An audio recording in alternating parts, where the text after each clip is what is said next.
a fighter.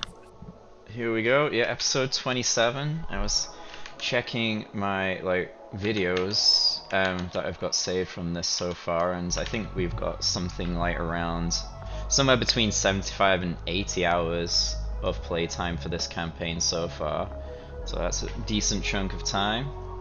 So yeah, and we've still got a lot more to go, so yeah, this is gonna be a long one. But yeah, here we are. Like 40 of those hours were chasing after fucking Shimshine. Yeah. That was a hard one. Hard one or annoying? Probably more annoying than hard. But yeah, you managed to get through it eventually. And here we are towards on the tail end of this one here. So last time, yeah, we kind of laid the smackdown on those hags. Yeah, in the first bout you took down What's-Her-Face, Morgana, and Saith, and then you managed to quickly move on to Azirsa, yeah, using Azza and Kain. You lured her into a good old-fashioned foot race around the temple, and on the first stretch, rounding the corner, you jumped her. She kind of reacted well, but you kind of took her down eventually and killed her. Yeah, so she's down. You then moved on to look for Greensong, yeah, who was in the kitchen with Morty the dog. You ran into a few more scarecrows, but they were easy to dispatch. So yeah, you lured Greensong out, but maybe it didn't go as well as planned. Morty came out first, and 2 attacks went off on him, but they missed, but that kind of warned Greensong, so it didn't go as well. But you killed Morty, but then Greensong managed to slip away and kind of hold Kain at blight point, telling everyone to stand down. And it was agreed that you would let her go and she would be unharmed, and Kain will live as part of the deal for that. So that's kind of where we left off. You last saw her kind of fleeing up the corridor here and outside towards the tower. And I think that's where we are. I think that's pretty much everything. Have I missed anything? I don't think so. Alright. Azirsa was promised a night of sexual favors with Azza. She did get caught looking at that wagon that Azza's got. Toit. It's toit. Very toit. But she's dead now, so yeah, that's off the table. So yeah, I'll unpause and we can get back into it. All right, we were going towards the tower, so if there's no objections, let's go. I think I'm technically outside and a wraith right now. Because I was chasing after. Yeah, the window. I think that window's open, so you could quickly fly back in and then wild shape back. Oh, we're not there yet. Yeah. So I guess Azza, you quickly. Oh, that's what I mean. I just couldn't move myself outside. Oh, you want to be outside again? Oh, okay. Yeah, my character's outside already. All right. So you Raven back outside. Azza quickly starts chasing on foot. Chadwick kind of looks up and then follows a little bit of distance behind. What's everyone else doing? Oh my god, it's not. Can you? What's up? Because I still have movement left. Can you move me to the other side? Because I can't move to the other side now. Yeah. I would say we're pretty much out of combat, so I'll just say let's throw you over on the other side. Yeah, that was the quickest way to go over there. How about Kain? Kinorin? He'll go right outside if everyone else is moving. He's right there with them. All right, I guess everyone's shifting it to the back area, towards the tower. So yeah, Greensong had a bit of a head start. So yeah, she kind of goes in. You see her kind of disappear into the tower there. So who gets there first? I would say it would be either Azza or Salam. Maybe it's Salam. Yeah. Yeah, I've got a faster speed as a bird. So Azza will be quickly behind him. So let's put him there. Chadwick is there. Let's have Kane around here. Keenerin, you can be kind of just around here, and Miss Nis will be next to Kane. So yeah, you run up to the tower. You do note the statue is still above the door, and the door is closed. Okay, I go to open the door. Yeah, the door is locked. The bitch had time to lock it behind her. Mm-hmm. Really? Mm-hmm. We were right behind her. Oh, I could probably mage hand. She's got swift hands, maybe. That's crazy.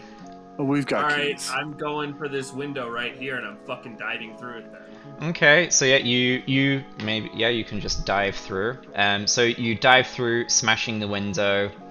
An elderly dragonborn looks at you mortified. Everyone else, as you hear the kind of, as you see Salam kind of disappear around, I'll just delete that wall there for the window to save me moving you every time, so that should be passable. So as you hear Salam kind of crash through a window, you see the gargoyle above the door twitch and start to spring to life. So we shall roll initiative. So let me put everyone into combat. Yeah, well, I said gargoyle, but yeah. It's an elven statue, but essentially it's a gargoyle, but that's fine. Alright, so yeah, we'll roll initiative. It's a pretty gargoyle. It's a pretty gargoyle, yeah.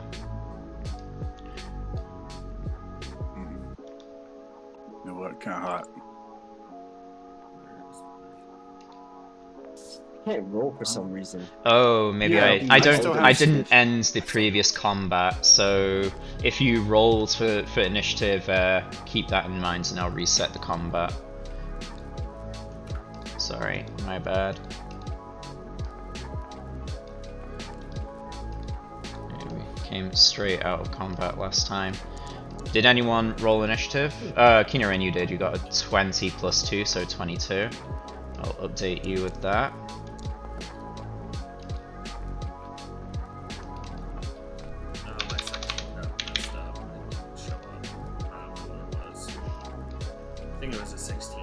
Okay, I'll update you to that. That would be 18. 18. Alright, yeah. That's fair. 18.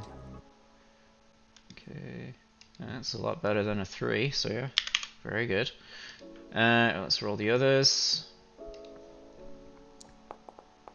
Okay, so I guess the gargoyle is a little bit slow to start. So we'll begin combat.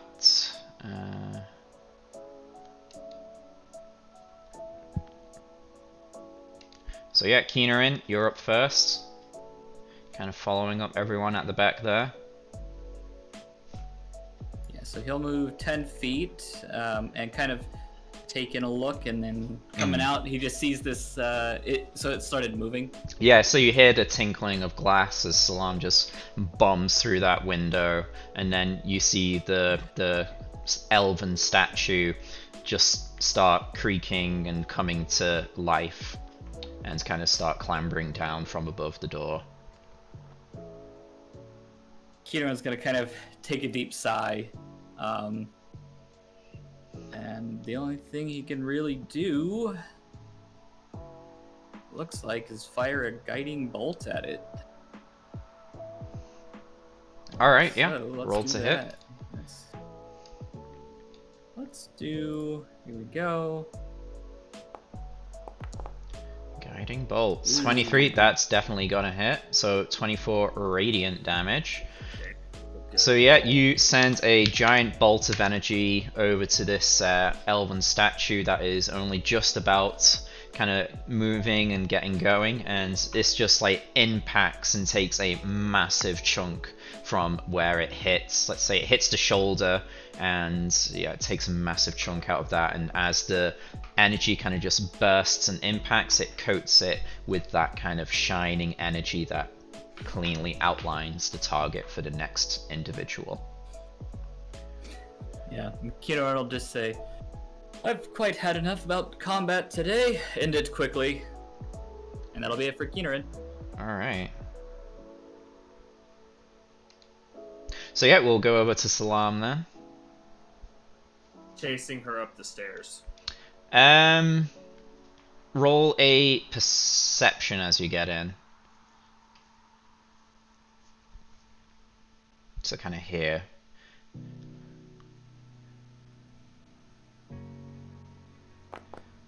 And to see. 15. So maybe you're not sure, but you kind of quickly glance around the room. You see the Dragonborn kind of cowering over on this side, and you notice the door over here is slightly ajar. Maybe she thought you wouldn't get in through the front door. So you have a reasonable suspicion that maybe she's in this room and not upstairs. Okay. Well, I'm going into that room then. So I was 10 feet back, so 10. Yeah, so it's pretty much ajar, so you just barrel into it. So yeah, you barrel on into that room, and you see the hag that was before kind of just grabbing all sorts of things from the large chest here that you didn't see before. And she kind of just looks up at you and says, "I'm leaving! Our deal is a deal. No harm shall come to me." And she's You're breaking the deal. You were not allowed to take things with you. That was not stated in the deal. It was not stated that I could not or could. And she's just kind of fisting things into her pockets, but it looks like she's about to turn and scarp her as well. Okay, well, I get over to her and I start trying to knock things out of her hands and pull things out of her pockets. Okay. No harm is coming to her. Yeah. So yeah, you can like grapple her to do something like that, yeah? Okay. So yeah, just roll to grapple, and she'll kind of roll against that, and we'll base on the success of that on how well it goes. So yeah, 22, so she'll contest that with athletics.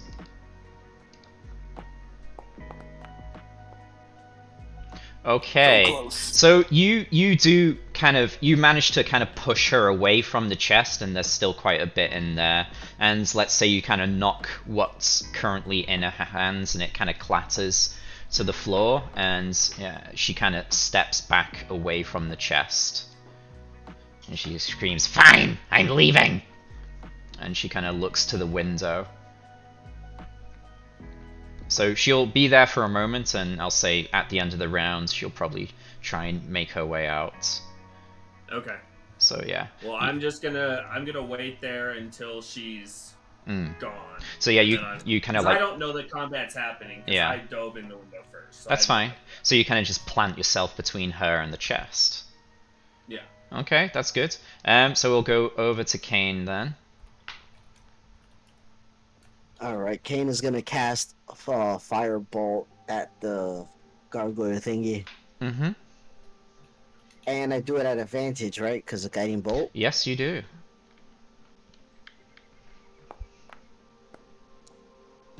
$17 hits for 6 fire damage. Alright. No, here, let me roll one more time just in case I have a net 20. Oh, yeah, that's very true. Not quite. So close. So yeah, 6 fire damage. Oh wait, damage. no, the dragon is a 1. Never mind. I think so, yeah. Yeah, the dragon's a 1. I was... Something scuffed with your image file on that. I don't know. Anyway, so yeah, you hit it. It impacts, but it kind of just leaves a minimal scorch mark. You've produced stronger ones. Maybe you're a little tuckered out from the other fights, but you know, you're helping. So yeah, we'll go over to Azza if that's everything from you. I'll just move over to the side a bit. Yeah. Maybe try and get an idea of where Salam is. Yeah. So from there, you kind of glance over. You see the kind of broken glass. You probably just about see like an elderly dragonborn kind of crouching down, and no, you can't see the door from where you are. So that's just about it. So yeah, we'll go over to Miss Nis, who will kind of go forwards. 2, 5, 10, 15, 20. What about me? Oh, sorry. Yeah, I just wiped over you there. Sorry. Completely. So yeah, Azza, yeah, your turn. Are we supposed to be breaking this? Isn't this like ours now? And that line of thinking, I'm going to try to push and grapple it with my 2 attacks. Okay. Knock it to the ground and then lock it in place. It looks very aggressive, but yeah. So yeah, roll to grapple. Oh no, you're pushing, you're grappling then pushing. Yeah. The shove to the ground will come first. Okay, so probably doesn't you're matter, shoving but- it and then you're gonna like pin it to the ground. All right, so It's a 20. I'm pretty sure you're gonna beat it there. Let's see. So it's gonna contest with athletics. Okay, so you kind of see it kind of clambering down from the above the door again. So you kind of just grab it by the leg and you just kind of just whip it down onto the ground. So yeah, it's not really a push, more of like just like a whip and a slam onto the ground. So it is on the ground, prone. Then I rock myself on the ground, putting this thing into some kind of an arm bar. Yeah. So yeah. As I try to grapple. Yeah. So you properly planted that thing on the ground. So I'll give you advantage. I was gonna say, wouldn't it be technically advantage because he's prone? Yeah, you get advantage on that. You're right. That is a melee. This still is a melee attack. Okay, we'll go with the 11. So it will resist. The 9 is actually a 15. Oh, Yeah, is it? that's Oh, okay. just Oh, it hasn't got 15, any plus there, yeah. Oh, okay. So 15. Yeah, so that's... Alright, so yeah, this thing was not expecting to be whipped onto the ground like that. So you just tear it off the wall, slamming it into the ground, and then you pounce on that thing, putting it in some epic, like, pin. Are we supposed to be breaking this thing? Yeah, I mean, if you didn't hold back, you might already have broken it with a pin like that. So you kind of call out. Anyone can like quickly respond with like a sentence. Kill the damn thing. All right, you heard it. So Miss Nistan, if that's everything from Azza. Yeah, it is. So she will attack it with a... Where are we? What's she got? She just has a Sacred Flame. So it's gonna roll to wriggle away from that. Does being prone give you disadvantage on deck saves? I don't think so, I don't no. know. No. You can still wriggle and dodge when you're on the ground. Yeah. So yeah, it doesn't land, unfortunately. Perhaps she's too worried about kind of singeing Azza, so she kind of she kind of just shoulder. cancels the spell at the last minute. Okay, the gargoyle is pinned and on the ground, so it's gonna lash out at you, Azza. Fair enough. So it's gonna unleash everything on you, so it can make a bite and a claw. So it'll go in for a bite first. Kinky. Oh, come on. 23. I'm guessing that hits. Sorry, give me a quick second. Yes, that's fine. All right. Hits. So 6 piercing damage as it kind of bites into your shoulder, let's say, and then it will kind of reach around to your back and try and claw you. My armor master reduces that to 3 damage. Yeah, and then I'm guessing the claws miss. So yeah, that's that. So Chadwick, he kind of comes out. Is this the part where I throw a fireball?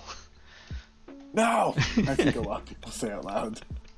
Alright, so let's see. What can we do? Hang on, where did he start? He was like here, so 10, 15, 20, 25. So yeah, he can get on up to there, and feeling confident that this thing is under control, he'll get in close and he'll try to strike at it with a shocking grasp.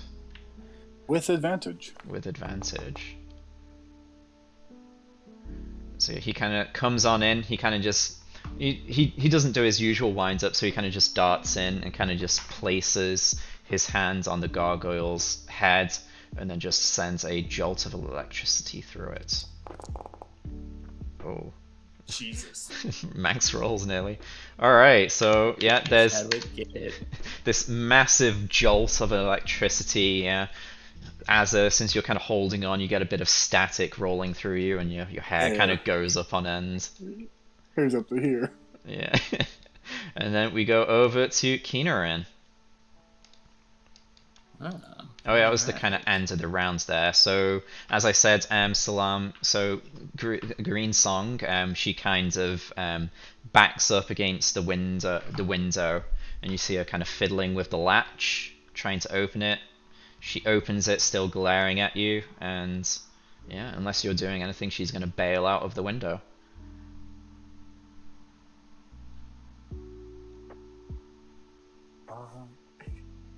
Oh, I think he said no, but I didn't hear him. Said no. Alright, cool. So yeah, she fiddles with the latch, bails on out, and morphs into a sickly looking blackbird, and you see her just start kind of flying off. Okay, so yeah, we'll go to Keenerin then. Alright. Keenerin will move his 30 feet on up here and help his buds out. Let's see where is it? He'll strike at this thing with his moon sickle.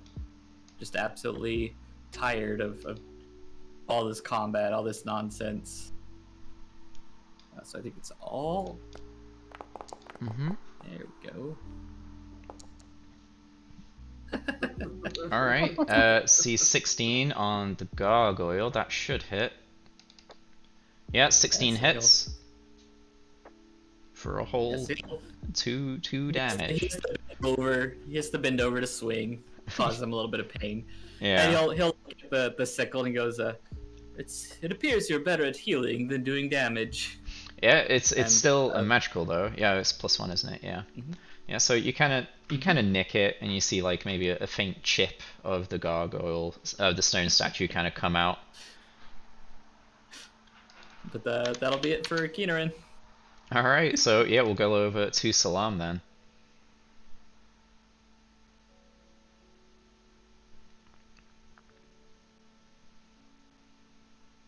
Yeah, so you can probably hear a ruckus going on outside.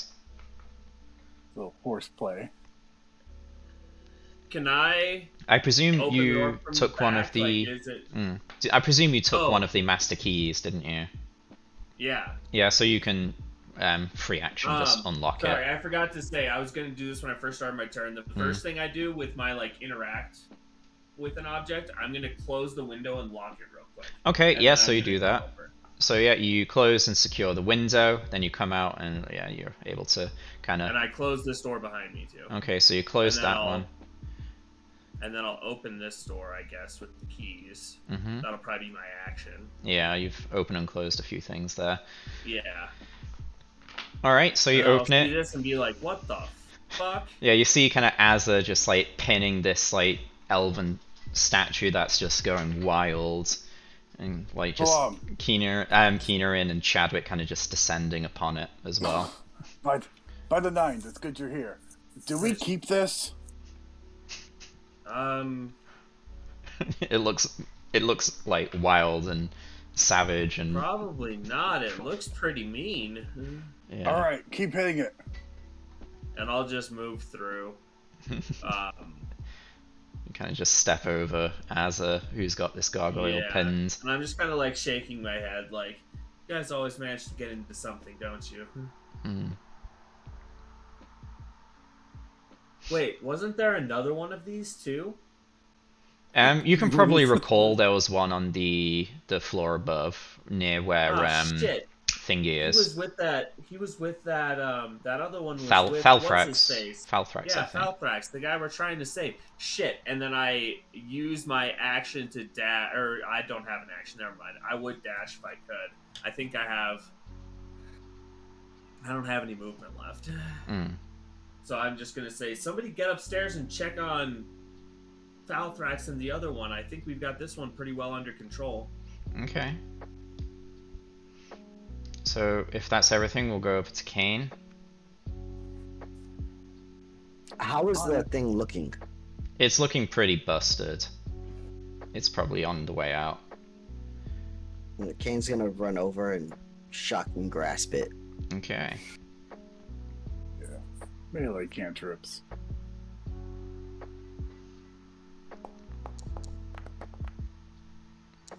22 hits. 5 lightning damage. Alright. So yeah, you go in and you kind of do your shocking grasp on it. And maybe you kind of, out the corner of your eye, you see Chadwick kind of smirk slightly. And then we'll go over to Azza if that's everything. Yep, that's everything. Alright, Azza, you've got this thing pinned. I will release the grapple. It is still prone until it uses its movement. Yeah. But I'll start moving up the stairs with a got it. Alright, so yeah, that's on a different map. So let's say by the end of the turn you'll be up there. So we'll go up to there after we've kind of finished off this one here. But yeah, we'll put you at the front of everything. Yeah, so you go past the Dragonborn, very elderly, old looking. It's kind of just like on the floor, cowering, still kind of like half attempting to sweep the floor. But it looks very distraught. You don't need to sweep. He's still sweeping. Yeah, so you kind of just start running up the stairs, and then we'll go back to you in a bit. So yeah, we'll go over to Miss Nis, who will fire off a Sacred Flame. And Dexterity saving throw. Alright.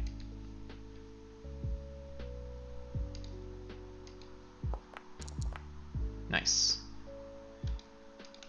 So yeah, she just wreathes this thing in sacred flames, and it starts burning. Some of the stone starts kind of cracking and crumbling. This thing is kind of writhing around on the floor, but it kind of gets on up and then strikes out at some people. It will try and bite Kinorin. Yep, that's gonna hit. It'll kind of bite down on you for 8 damage, and then it will turn and slash out at Kane with its claws. That's a hit, I imagine. Oh yeah. For 3 damage, and then we go over to Chadwick, and I'm sure he will finish this thing off with another shocking grasp.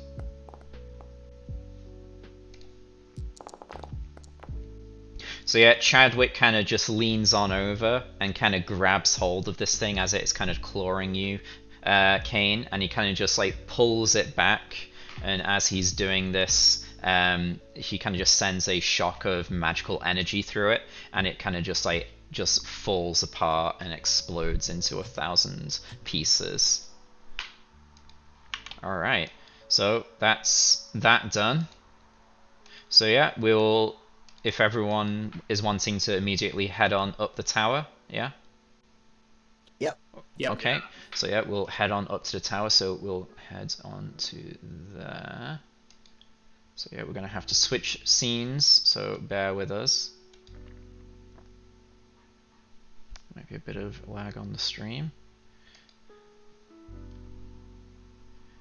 So yeah, we'll have Azza. I don't know why they didn't make the layers of this tower on the same map. Yeah.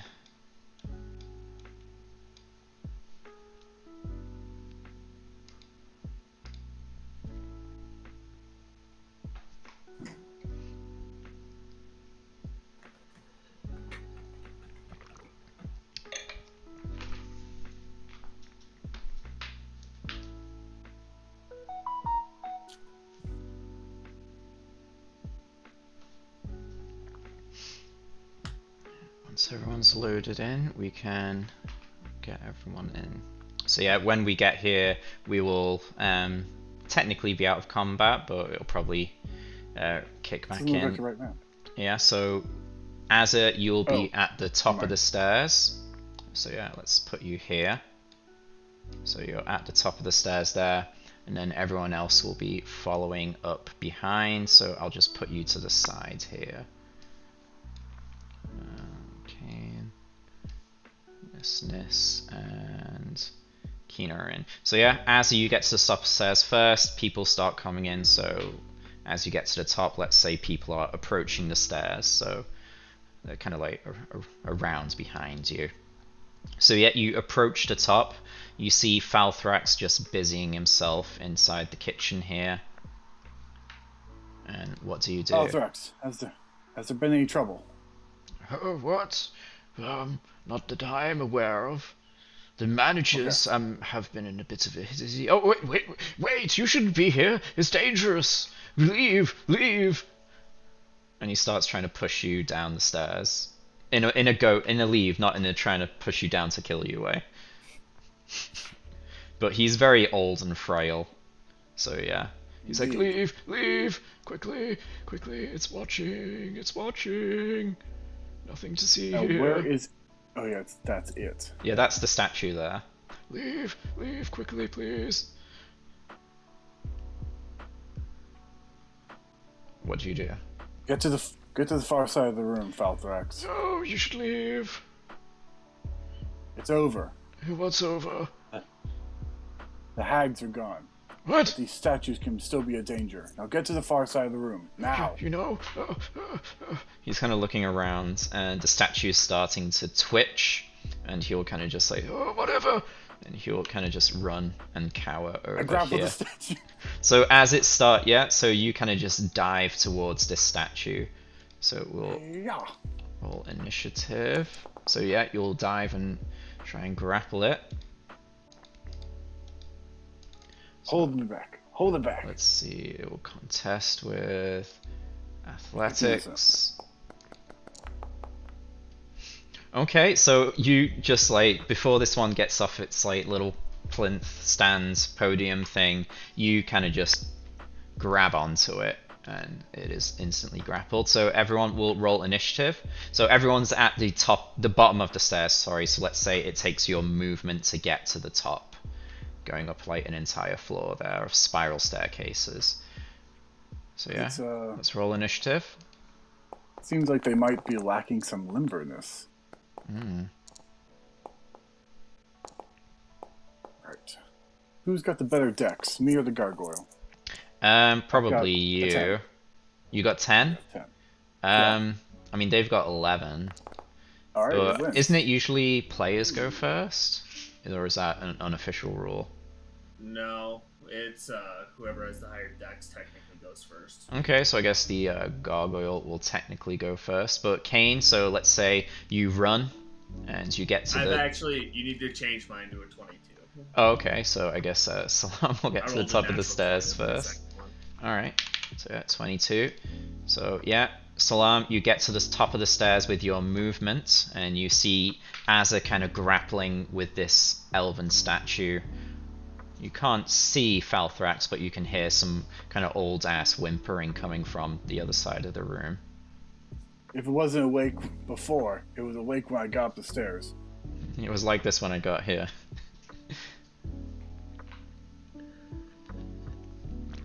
So yeah. As I suspected, and then I will dash. Get to the other side of it. To get behind it. Yeah, so you kind of get behind it, so it's flanked. Yeah, so then we go to Kane. So at the end of your movement, you reach the top of the stairs and you see Azza grappling this gargoyle and Salam on the other side of it. Firebolt. Firebolt. Alright, that's going to hit for 12. Decent.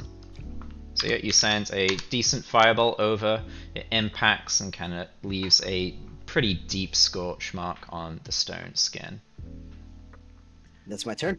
Alright, so the gargoyle will kind of kick and, it will fight with Azza, so it will bite and claw him. So first the bite, that's going to miss, and then the claws. Alright, so yeah, you kind of just like grapple with it and kind of just force its limbs down and out of the way, and you kind of just like move out of the way of its snapping mouth. Yeah, it's an elven statue. Elves don't really have jaws, do they? Anyway, yeah, both of those miss, so we'll go over to Azza. Elves don't have jaws? Everyone has a jaw. Well, yeah, like a jaw, but you know, like the jaws of a shark kind of thing, like more monstrous jaw. I don't know, whatever. In our D&D, elves have a different bone structure, and it's called something else or something. I'm just ripping you. Alright. Alright. Yeah, so Azza, what do you do? Are you going to Release the suplex it? grapple, so I have 2 hands. Alright. No, in this case, I'll just be direct and attack twice. Okay. You know, since we're not worried about art or anything. Let's see. So why am I speaking Terran? Press. Alright, so yeah, you... Terran is... Anyway, yeah, so you release your hold and you lash out. So 14 misses, unfortunately. 13 also Second swing. misses. 15 hits. My kingdom! 15 hits, 15 no, hits. That's the damage. 13. Oh, 13. God damn it. So the 14 and My 13 kingdom misses. For a hit. Yeah. Maybe someone's been messing with the weights of your sword while you've been sleeping. Kind of. I would notice. Alright. They're perfectly balanced. Really? Sorry, mate. Both of those attacks miss. Anything else? Got an action surge or something? You're calling me out on it, yes. Yeah, do you wanna do that?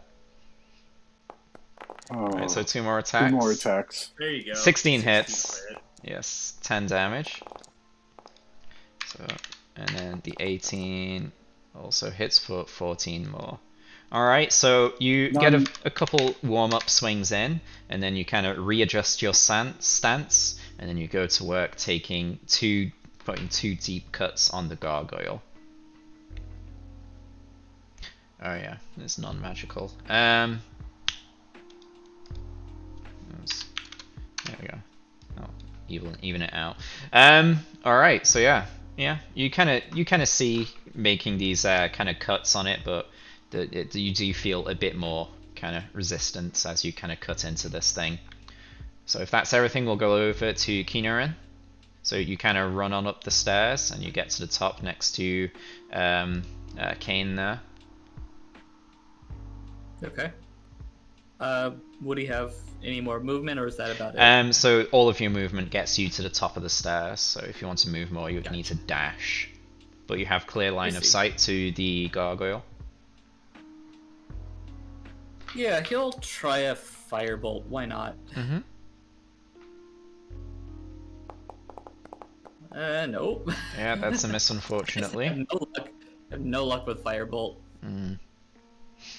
Alright, Keenan will bonus action Shillelagh on his walking staff. Shillelagh. Alright, so yeah, you use that and your staff starts to kind of warp and sprut various vines and such. I don't know why it's rolling an attack. Yeah, it's fine.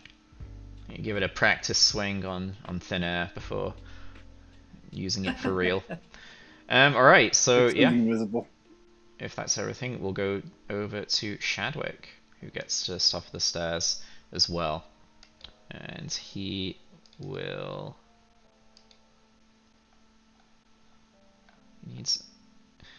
His only like ranged attack is either Firebolt or Fireball. Maybe he needs to learn some other ranged spells. No, it's fine. Or ranged attack spells even. Alright, so he'll cast Firebolt. And he will hit for 1 damage. I can't get over the fact that his cantrips do different levels of damage. Yeah, I don't know. I just threw a Firebolt onto his character sheet. It obviously didn't adjust properly. It's probably because he's like an NPC and doesn't have like actual levels or something. Yeah. I could probably like... He doesn't play by your rules. I could probably turn him into like an actual leveled character at some point. Anyway, Miss Nis will also get to the top of the stairs and she'll do a Sacred Flame.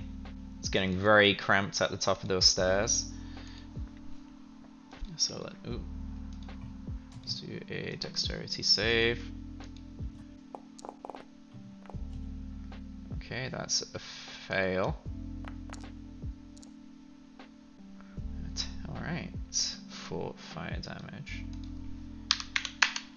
Okay, so we go to the top of the turn order, Salam. Oh, okay. Yeah, attack this thing. Oh, fuck it. This is the last thing. Inflict wounds. Alright.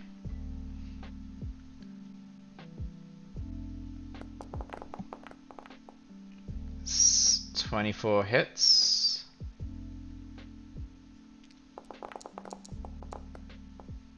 Hmm.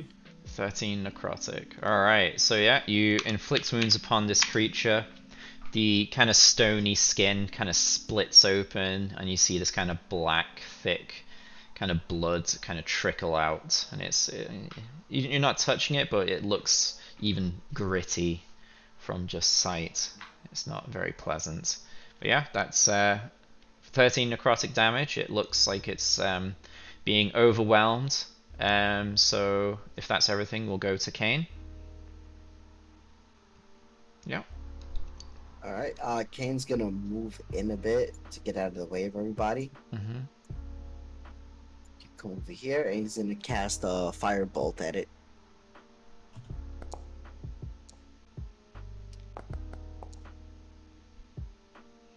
Alright, 15 just about hits. Takes 5 fire damage. Alright. Big rolls, little guys. And that's my turn.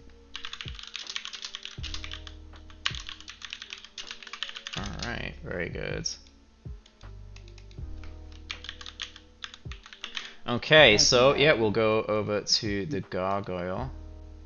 Let me at him. Let me at him. So he will keep on attacking Azza, since he'll split his attacks actually. So he'll bite Azza and claw Salam. Nice. So that's a miss, and he'll turn and attack Salam. So 20. What's your AC again? 19. Yeah, there's. So yeah, he'll hit you for 5 slashing damage.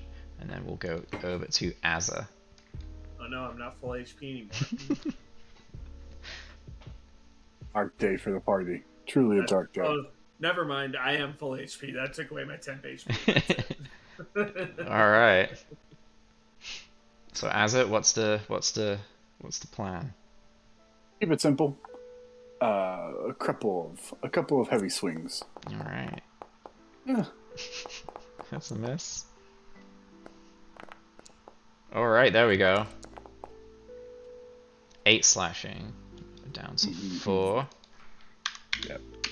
So you first one, it kind of dodges out of the way, but you get it on the second, and you take another chip out of this statue. And if that's everything, we'll go over to Kinoran. Yeah, Keener will move on up. Says I'm colliding with a wall. Okay, I'll just take you If out. you could get, if you could get here, Yeah. he'll try and make a smackaroonie with his shillelagh staff. Let's see. Oh my god. Oh. Alright, so you attack with your shillelagh staff, and it doesn't... You impact, but perhaps the magic kind of stutters and all the leaves off your staff kind of just fall off. You still have the enchantment, but it's maybe not as fanciful as it should be. Alright, so yeah, we'll go over to Chadwick if that's all of you done. Yep. Alright, so Chadwick will kind of step on into the room fully, and he will use his Shocking Grasp cantrip. No, don't be a hero. 18. 14 damage. Okay.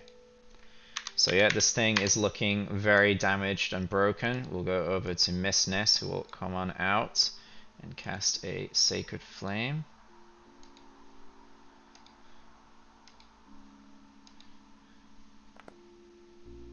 Okay, that's a fail.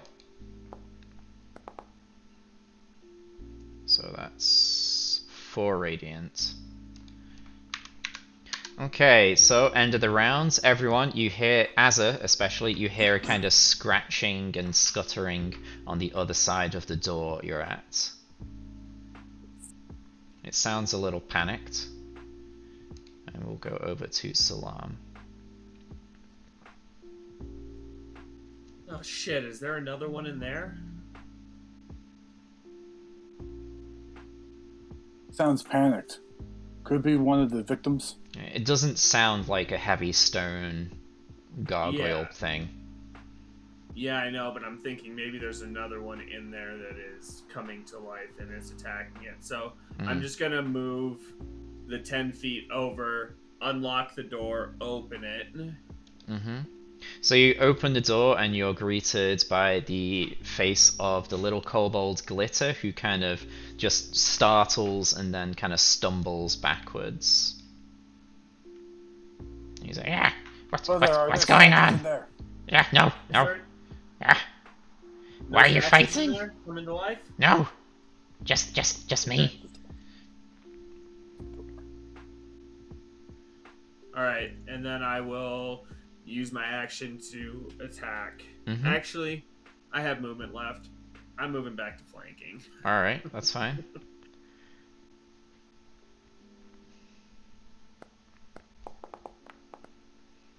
Alright, that hits. 11. Alright, so you move back, and as you go, you start swinging your book flail there, and as you get into the prime position, you bring it kind of swinging up, and it connects with the gargoyle, shattering it into a dozen pieces, which kind of just clatter down to the floor, and it is dead and defeated. And yeah, so as things kind of calm down, there's a brief moment, and then you hear a very large, old, audible gasp come from the room over here. Loris, is that you? You shouldn't be here. And Falthrax will kind of just stumble towards hers, and you see kind of Loris kind of turn around and look very confused, and she says, who? Do I know you?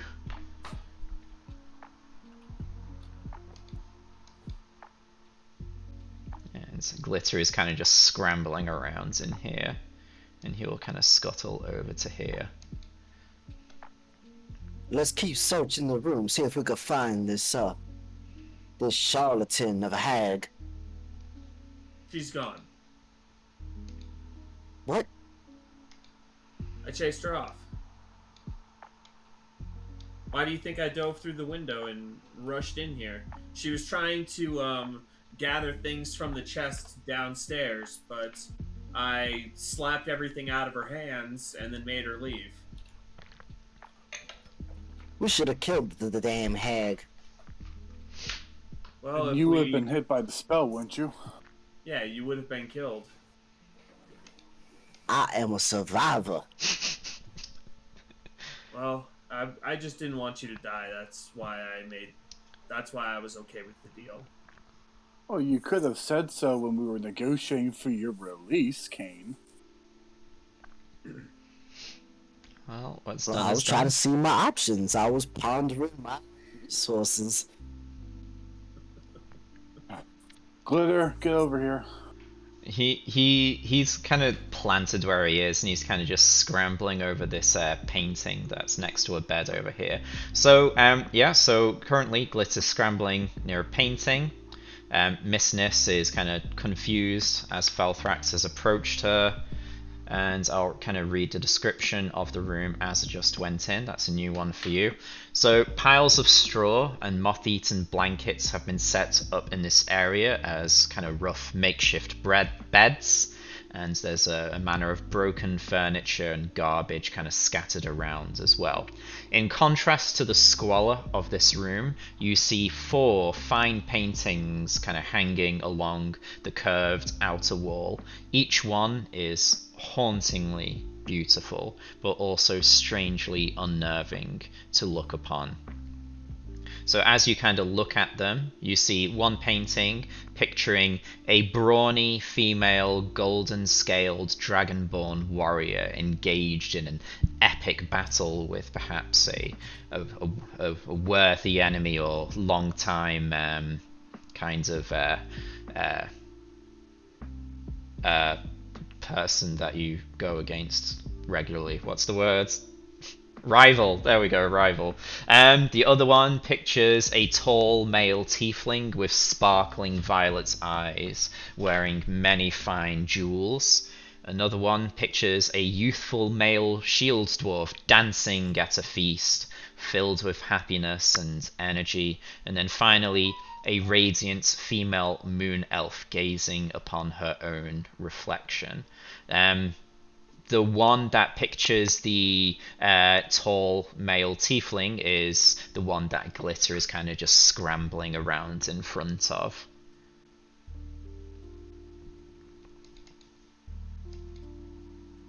So yeah, what do you do? Kane has that key that he took off Morgana, and he's gonna try to open the store here. Yeah, it's a master key, so it unlocks and you're able to open the door and you come in from the other side to the same room that was just described.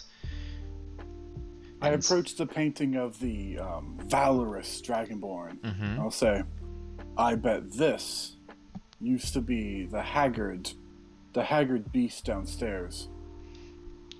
Maybe there's a slight resemblance, but yes, this one is young and strapping, and the one downstairs is withered and old and at the end of their life. We've already determined from Glitter and Halfrax that they have taken their beauty away. Wouldn't surprise me if this warrior, if the janitor downstairs used to be this warrior. Do you think perhaps we should take these paintings with us then?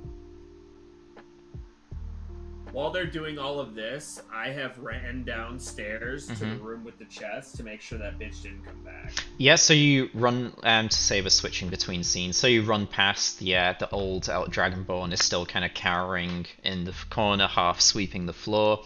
You kind of go on into that room and you see the window hasn't been disturbed and it looks very much the same as when you left it.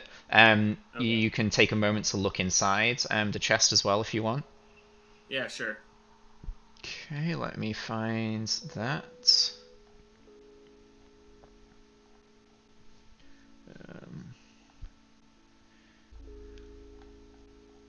Should be around here. Asa, remove those portraits from their frames and let's roll them up and bring them with us. I don't actually feel comfortable even rolling them up. Why don't I just take two off the frame and someone else can take one or two? I wonder if this is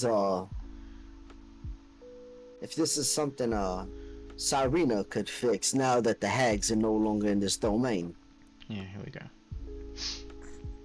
Okay, so in the chest you find what looks to be a kind of just a mess of kind of items and ingredients. So you find kind of rolled up blank canvases, and then you see some what looks to be paints, but perhaps if you kind of lean into sniff, and it doesn't smell like anything you've kind of smelled before regarding paints, and there's kind of a unnatural kind of horrible smell to them. If you wanted to examine the canvas further, you can. Okay. Yeah, so let's see. You could do a medicine or perception check on that.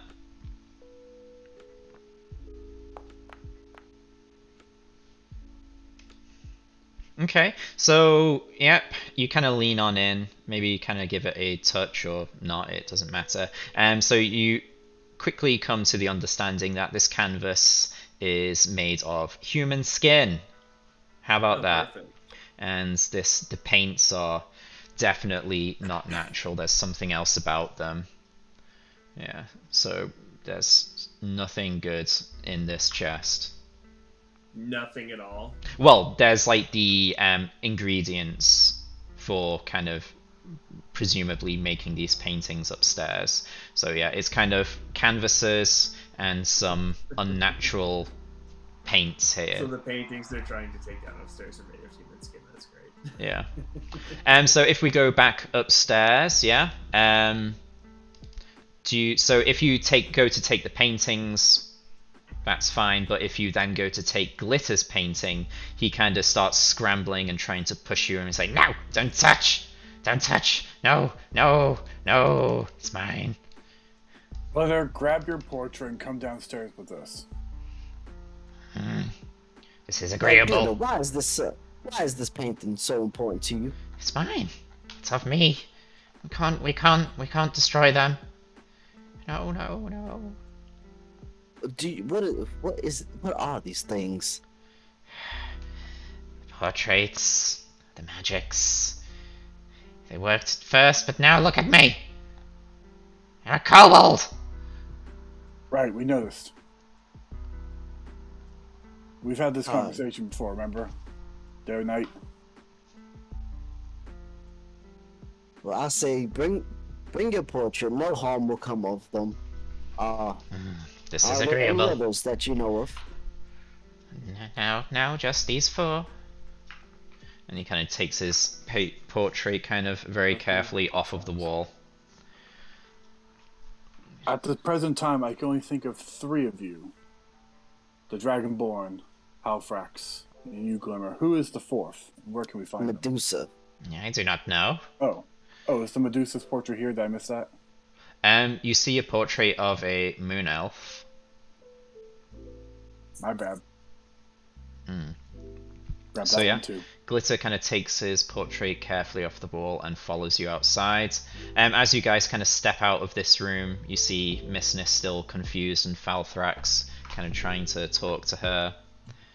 I don't know if Keenerin has been doing anything during this. Not really a whole lot, just kind of keeping an eye out. Okay. So as you come out, Falthrax looks up and then he kind of startles and then kind of rushes towards whoever has his painting and he starts trying to pry it out of your hands. Oh, give it back. It's mine. Don't destroy it. So he's trying to pry it out of your hands. Whoever has it can contest if they so wish.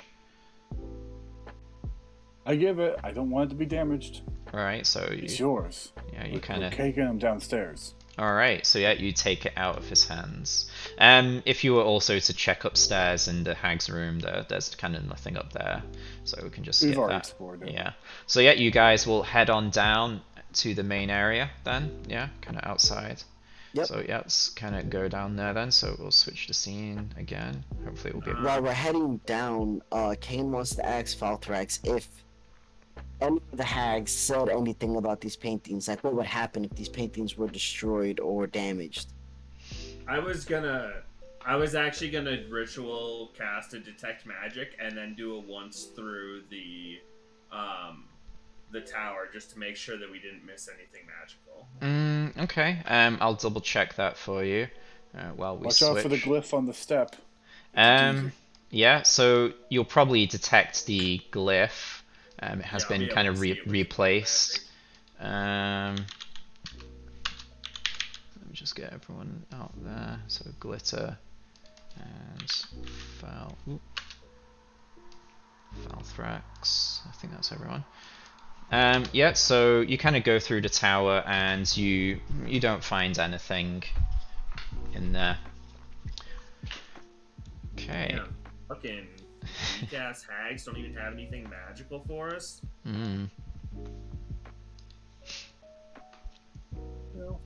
You probably assume that the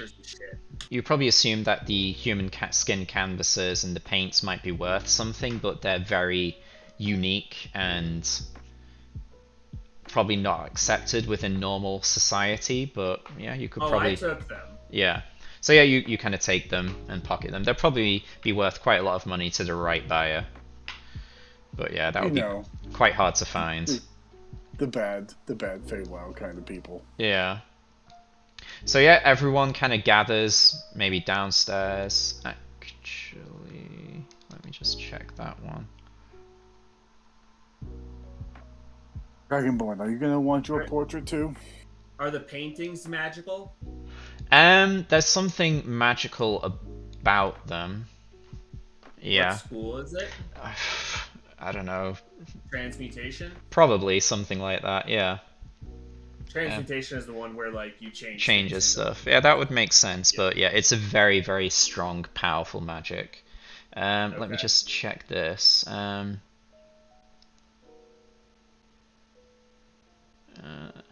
Would infernal glyphs give off magic in any way? Oh no, this isn't magical. No, never mind then.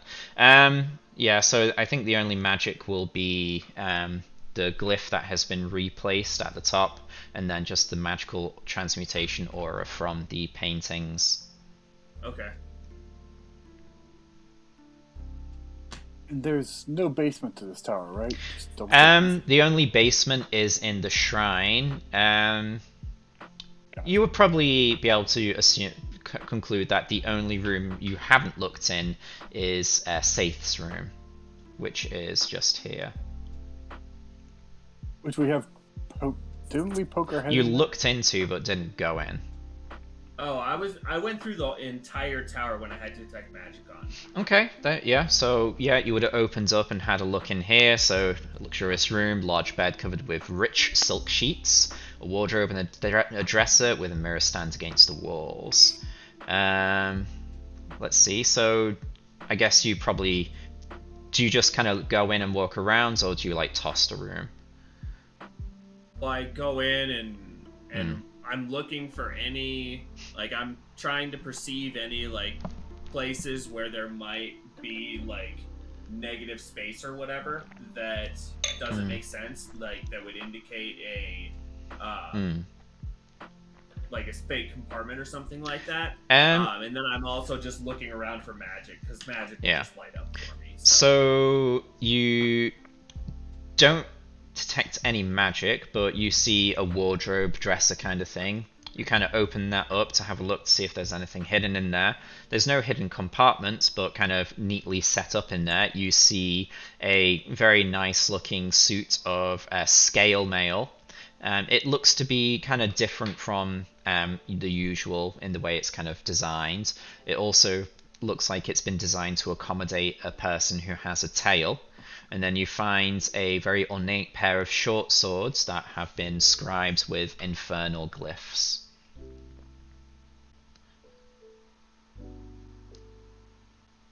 Okay, so I will take that stuff and the silk sheets. Yeah, yeah, you can take those silk sheets. They're probably worth something. I'll have to look into that. And if they're not worth anything, then I'm just gonna have some luxurious silk sheets in my bed. Yeah, that's fine. I mean, I could look into what they would be worth. I'd probably go off of silk rope and kind of just scale it up from there, or you could just have them for yourself. Yeah, they look very nice.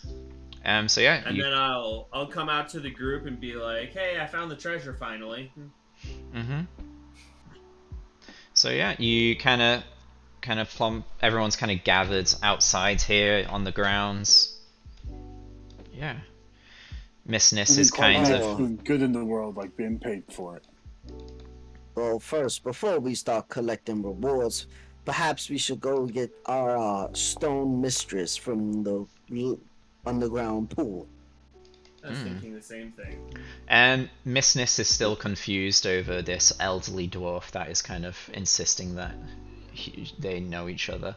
I'll go get the stone person. We'll step over there and try to explain the situation to her as best as possible.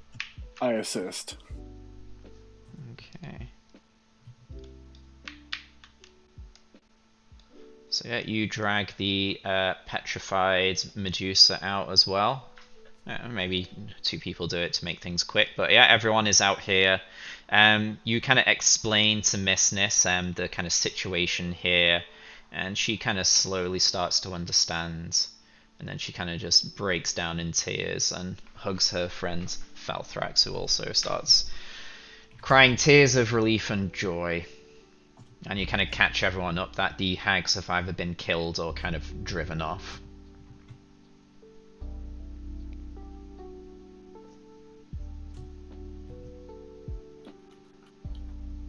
Well, perhaps now that we have all parties available, perhaps we should go to pay a visit to Cyrena. Yeah. I'll gather everyone up and we can go there.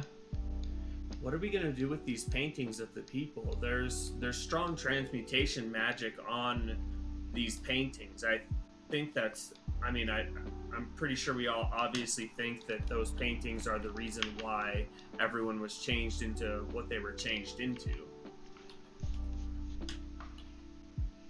We're gonna have to do a little trial and error, since you didn't find any clues amongst the hag's possessions. Does just destroying them work?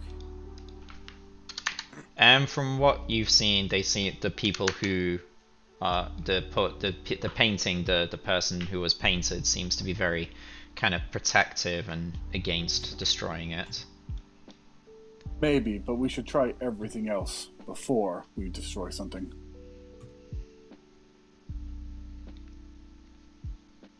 Yeah, the scale mail, it could be... It's kind of made for a demon, so it could be made from, like, some demonic scaled beast, or it could be metal scales. It could be either, yeah. We'll have to have it appraised. But yeah, as I said, it is customized for someone with a tail. Alright, so everyone is kind of gathered in the hot springs area, and kind of Cyrena surfaces and kind of greets you all. Well, the party has grown. I trust you are successful. Indeed, I'd like to think we are, yes. Very good. I am pleased to hear this. The healing can now commence. But as I gaze upon your group, I fail to see my missing friend, Sylvari. That's not her? Take a good look at her face.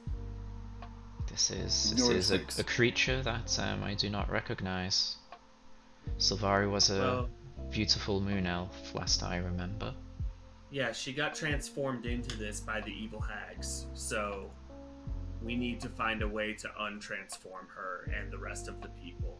This is... Because, like, Falthrax here, he's not actually this old. The kobold is not actually a kobold.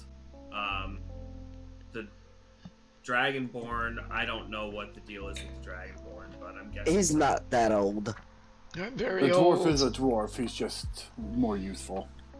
Yeah, the Dragonborn looks like old, just emaciated, weakened, and kind of on death's door. Yeah, so Soren says, I knew there was some devious, powerful magics going on, but I did not know what. I see, we must try and rectify this at once. It appears that they did this by making paintings of the individuals, and we have the paintings here. Yeah, all the paintings, everyone except Sylvari has tried to take their painting away from whoever had it. So, yeah, everyone is kind of holding their own paintings except Sylvari, who's kind of petrified. So yeah, they might be reluctant, but they kind of reluctantly show you their painting that depicts the kind of description that I mentioned before.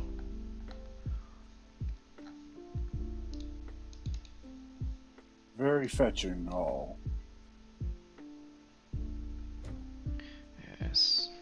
Yes, you can look, but not touch. I do not want to destroy it. It might kill me. I don't know. But More likely you just leave the effects irreversible. It's too risky. Or not. Could end the curse. Too many options to just guess wildly. Just don't touch it. Don't destroy it. Why are you And I, so stressed about it being destroyed? It's What if me. destroying it is the way to turn you back into your original self? Oh, these hags are tricksy. Strong magic. I feel like my life force is bound to it in some way. It's Huh. Would too risky. Chadwick have any idea what kind of like if this was a curse? Because remember we had him go study curses when we fought the cannibals. Would this be something that Chadwick could possibly have read on? He's probably read a great deal about curses, but this isn't maybe something he's come across before. Let's have a read. Let's see, where are we? You can do an Arcana check. Maybe we have to cast Dispel Magic on them or something like that. Ooh, at 25. Yeah. Chadwick knows everything. So Chadwick says, Fucker has a plus 11. This is definitely is a curse. Yes, above anything I've read before.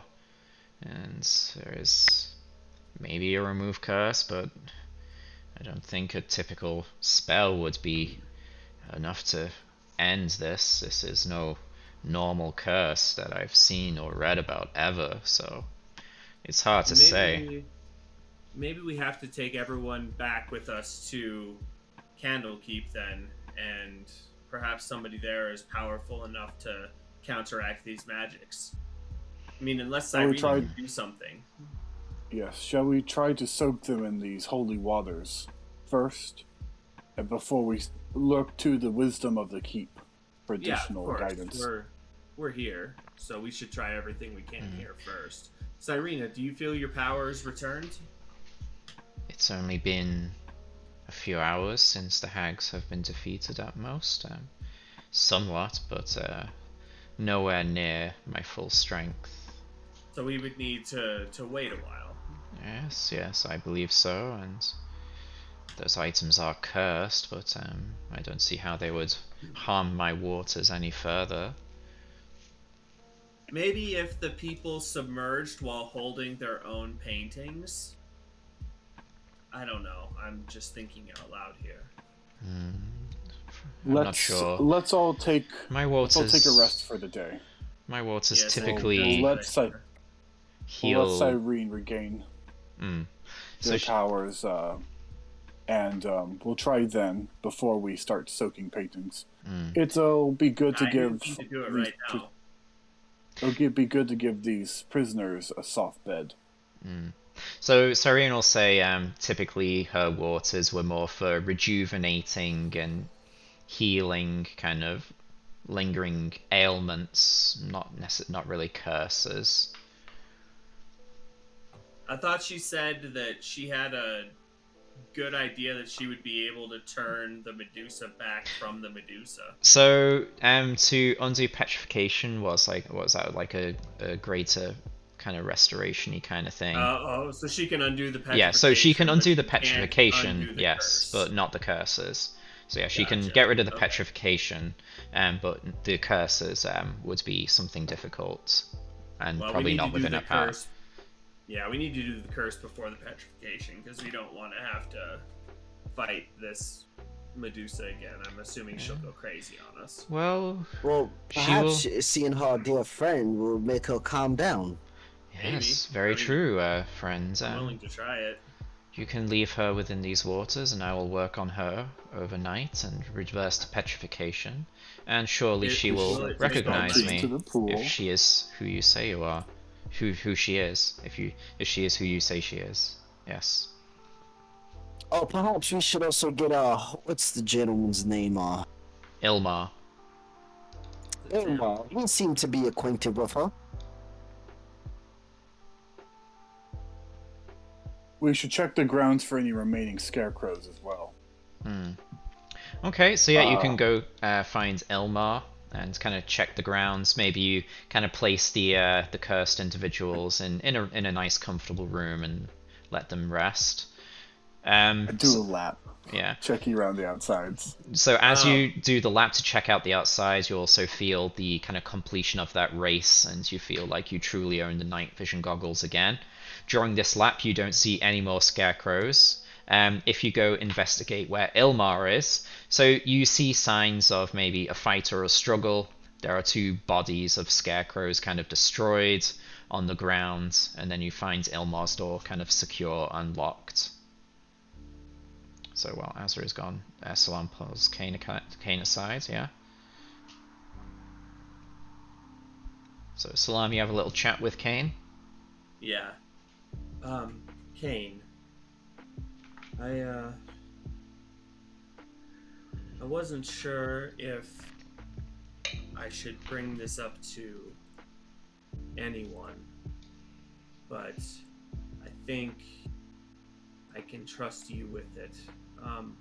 I found something else in the chest that the hags had.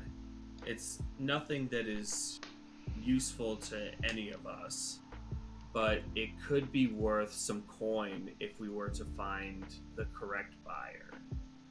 Though the correct buyer might be a little bit of a shady individual because of the nature of these items. How would you feel about that? Well, making the deal is making the deal. Who are we to say who the buyer or supplier is? I love your attitude. So I found some blank canvases like the ones used. Oh, by the way, the paintings of all of those people were made on human skin. Wait. You're saying that the Angel lower his voice that the canvases are made of skin. Yeah, and I have some extras in my pack. You want to buy some skin? There was also some paint that was very odd and unnatural, and that I think has some probably magical properties if used properly. Yeah, it's got like a really horrible smell to it. It's really thick and like it's like ichor. Very, very viscous. I say, let's save a little bit and put it to the side, just so we can have samples when we go back to Candlekeep. Hopefully, we could figure out this curse, and then the rest of it we could sell to whichever individual sees its price the best. I think there's 3 canvases. So you're saying like return 1 canvas to Candlekeep, keep the other 2? I say perhaps cut one in half. Get only a whole one, you know. Yeah. Okay. Yeah, that sounds better to me. And then of course, once we sell them, we can split the gold with the entire party. I'm not trying to deceive them or anything. I just don't think that Kinorin nor Azza would willingly go along with the sale of these items. And we can just tell them that, we hit a major windfall and we wanted to share it with the party, since we're a team or something. I don't know. I agree. Perhaps we could also give Azza a book. He seems to enjoy those more than coin. And yeah, we could buy him a book with the money and say that we got him a present. And Kinoran's a bit of administration, so we gotta tread around that lightly as well. Oh, that's true. He's technically like the manager, huh? Yes, he's our glorified babysitter. Yeah. I think sometimes we need one. I hope you've been writing your report, Kinoran, for the keeper. I think we should also have a chat when we get back about our dear friend Chadwick, especially after that unique ability he showed us. I think he needs to spend some time in these rejuvenating waters and see if that helps. Oh yes, a little mini vacation. We take some time, some R&R. Plus, I gotta say, did you see Az's feet the other day? They looked marvelous. I wouldn't mind getting one of those massages myself. Whoa. He's always so stuffy and stern, but that day he was looking very relaxed. I guess a little bit more than normal, though. He is normally pretty formal and stuffy for my taste. I guess I would be too if I almost got to reach around from that monstrous woman.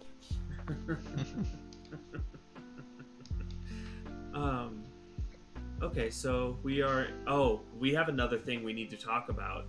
what is our? They've now obviously seen us transform. What is our story? Because we're not allowed to talk about it. I don't think we should tell them the whole thing. Well, we could just say that it was a gift bestowed upon us. I have my bird mask, so I don't see why it's so far-fetched. We are peoples of magic. And I could say it was something bestowed upon me in the Feywild, and it just happens that we have similar transformation abilities. Exactly. It were gifts given to us as people who love the night. Okay. Yes, the night lover. Yeah, I'm good with that. As a did question as to where my magical capabilities came from, so he doesn't know if I have a deity or not. Maybe I pray to a god of sex and wine and illustrious activities. I thought you did. No, that's just me. Oh, okay. I wonder what a god would be called who was a god of sex and wine and, behavior like that. Probably Isaac Darrow. All right. Well, Let's I guess get back to the probably get back to the party. All right. So everyone's free to spend the rest of the day as they please. As you do the run around, complete the race. You see no scarecrows. If you go looking for Ilmar, you find signs of a fight and kind of destroyed scarecrows. Keenerin, you still sense the kind of distress coming from the tree in the garden. And let's say you put all the kind of 3 people here into a comfortable room. So if we can put them in a room. If no one here. is checking on Ilmar before me, then yeah, I'll give him his room. I'll even go to his room and give it a knock. Oh my god! Oh yeah. So I'll put Yeah, Glitter and the Dragonborn in here, and then Falthrax will be in a room, and kind of Missness will be just sticking with him, kind of looking after him. So they're kind of resting. So yeah, you go to Ilmar's room and you knock, and you hear a voice reply. Who is it? Ozza of Gwyneth. You alive? Ah, yes. The man with the feet. The relaxed feet, I'm sure. He will unlock the door and kind of welcome you in. I trust you are successful. It's good.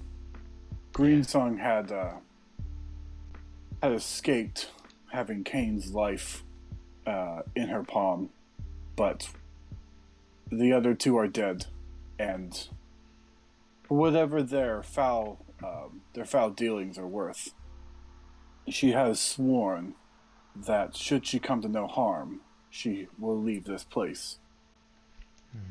A death would have been preferable, but a win is a win. Well done, friend. Can't argue, but I wouldn't sacrifice Kane for it. Friends are important. Did you find any signs of Sylvari, my old friend? We believe so. We believe that the hag's magic has turned her into a Medusa. We are currently considering ways to fix this. If there's anything I can do to help, I would be glad to. Perhaps you can lead me to her. Is she calm and under control? I am aware Medusa can be particularly dangerous. Yeah, she's under control. How so? Petrified. I see. Perhaps We're I have working something on that that's... too. Oh, well, I might have something myself that could remedy that.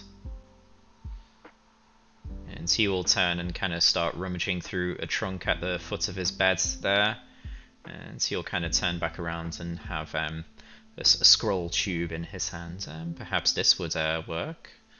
Unless you trust your other approach. No, we're shooting in the dark, really. Then this would be a guarantee, I feel. Is it a Nephrit? Is it water Nephrit?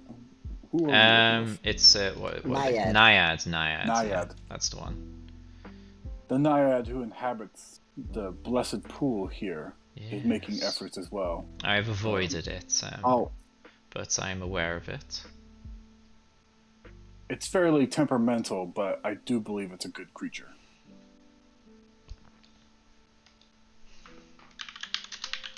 Anyways, I've checked the grounds.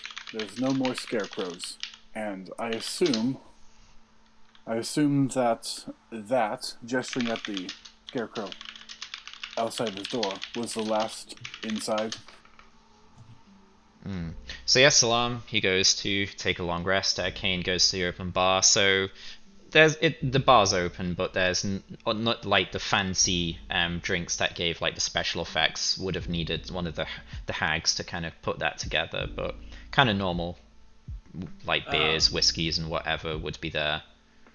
On my way through, I'll say to Kane, perhaps tomorrow I can cast Speak with Mead on this mead for you, and you can have a conversation with it while you drink it. Perhaps we should hold off on that and just let it go down the way God intended. The gods intended it. That would be an experience. Okay. I just thought you might enjoy it. Oh, I'm gonna enjoy it plenty, Salam. Don't you worry, darling. And you see as he has a bottle in each hand and mage hands carrying one behind it. Yeah, okay. Maybe going for. I really just wanted to hear Akron roleplay. That would be weird, but I don't know. Especially bubbly. when it's been drunk. Sounds like it's some. Well, it depends how it's poured. It might sound like a person that has a good head on them, so sensible and intelligent. I'm gonna refill my water real quick. I'll be right back. All right. So Kane, you're going to the bar. Azza, you're kind of in the conversation with Ilmar. He seems to have a scroll that would be an immediate fix for the petrification. Keenerin, looks like you're heading over to the gardens. Yeah, he'd like to kind of head over. Maybe push the door open so he can see the tree. Yeah, so you kind of nudge it open, and you kind of see like the tree kind of writhing around and clearly irritated. Yeah, and feeling a bit bad for it. He'll kind of maybe he'll close his eyes and he'll cast Healing Spirit. So where is? How do I do info again? Mm-hmm. And he'd like to summon the spirit of a dryad. Okay. And attempt to soothe it, try to calm it down, and he'll have the dryad kind of reach up, put its hand on the trunk, and try to communicate with it. So yeah, you kind of tap into that and you summon a dryad spirit to help you, and it kind of appears before you first, and you kind of bring it up to speed and then indicate the tree, and it will kind of tell you, yes, this tree has been through a lot. It was a typical tree, but it appears to be awakened through some powerful magics, and it seems to have been taken advantage on. Someone has taken advantage of this poor spirit, but yes, perhaps I can stay with it and calm it and maybe bond with it in a way that will allow it to live its life happily and fully. Yeah, Keenor will, tell it, its captors are gone and no longer have a hold on it, and that it has nothing to be afraid of or worried about anymore. Okay, so yeah, you'll kind of form that, and then the dryads will turn and approach the tree. It will be aggressive at first, but then you see the dryad commune, and then it kind of steps forwards, places a hand, and then kind of just dissipates into spiritual wisps, and you see it kind of just start encircling the tree, and the tree calms, and you feel that kind of unrest and distraught feeling kind of dissipate, and the tree grows still, and yeah, you kind of get this tranquil, calm feeling kind of wash over the entire garden. Yeah, when he kind of feels that, he'll kind of take a deep sigh and then maybe lean on his staff, kind of shake his head a little bit, and he says, "It's been a day," and he'll just head back to his room, maybe rest. Chadwick will join Kane at the bar. So do you leave the Medusa in the waters with Cyrena? Yeah, but yeah, I think so. So Cyrene will be doing her thing on the Medusa, but as Ilmar said, they have perhaps a scroll that might kind of speed things up. So yeah, Azza, how will you deal with that piece of information?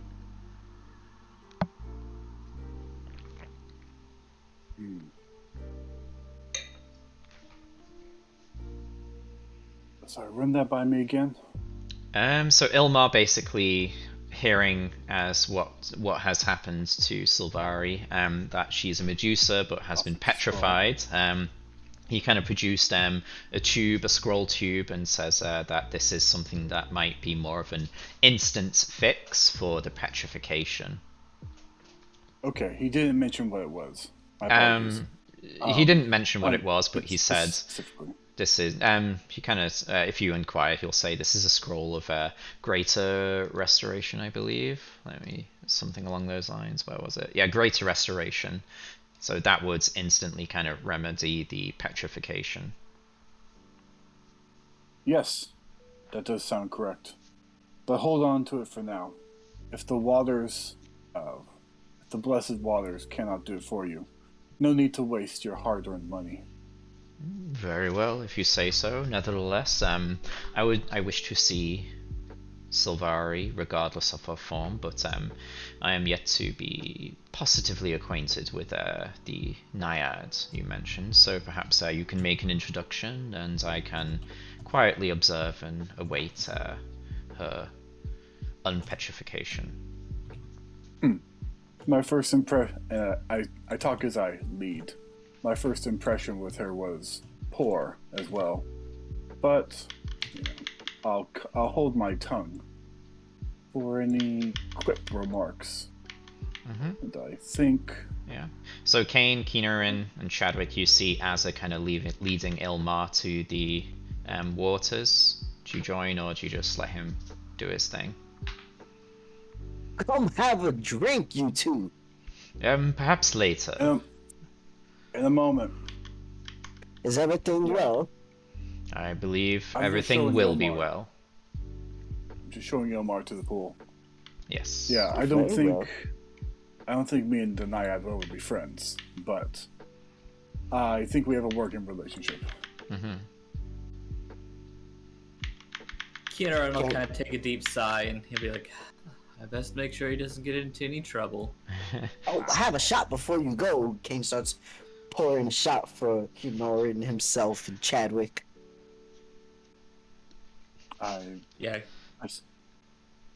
Take it to go. Yeah, Kieran he'll take it, and he just takes it back and then puts it on the on the table. Yeah. Kind of shut a little bit. Yeah, I don't know what it was. Probably just some spirit. Yeah, he doesn't know what it was. He just whatever it was. It was pleasant. It's just one of the random bottles. Yeah. Kane thinks it's top shelf. It's probably not. It was on a top shelf, so it must be top shelf. It gets the job done. Yeah. So yeah, you're a little bit behind Azza. So Azza and Ilmar enter a little bit before you, and you see Cyrena kind of just like with Sylvari in the pools. She's kind of just like next to her, kind of sending a current of water kind of washing over the petrified Medusa, and there seems to be a bit of a concentrated glow. Yeah? Stay out of the waters until invited. She looks up Cyrena. and she kind of looks up and says, I recognize this one. They work for the hags, do they not? They did, but they were also a friend. Once before. Of you or someone else? Why don't you explain? Elmar will step forward. Yes, I am a long lost friend of Sylvari there. I was not aware they were petrified or turned in such a way, but I've been in search of them for some time after they went missing and missed a scheduled appointment. I understand if you do not trust me, but I just wish to sit here and observe and await the restoration of my good friend. I am unarmed, and I'll just sit and watch, and Sylvari herself can confirm who I am, if this is agreeable. Sarina will say, "This is agreeable. Do not make any sudden movements, or it will end badly for you." And she'll nod at Azza and Ilmar, and Kinarin kind of comes in at the tail end of this. And she kind of looks up to Kinarin and say, "Can you vouch for this new person? I know you are attuned with nature and have a good heart. I can sense that much." And he'll say, yes, I believe he can be trusted, and if not, I'll be here Oh, then to intervene. your company will be appreciated.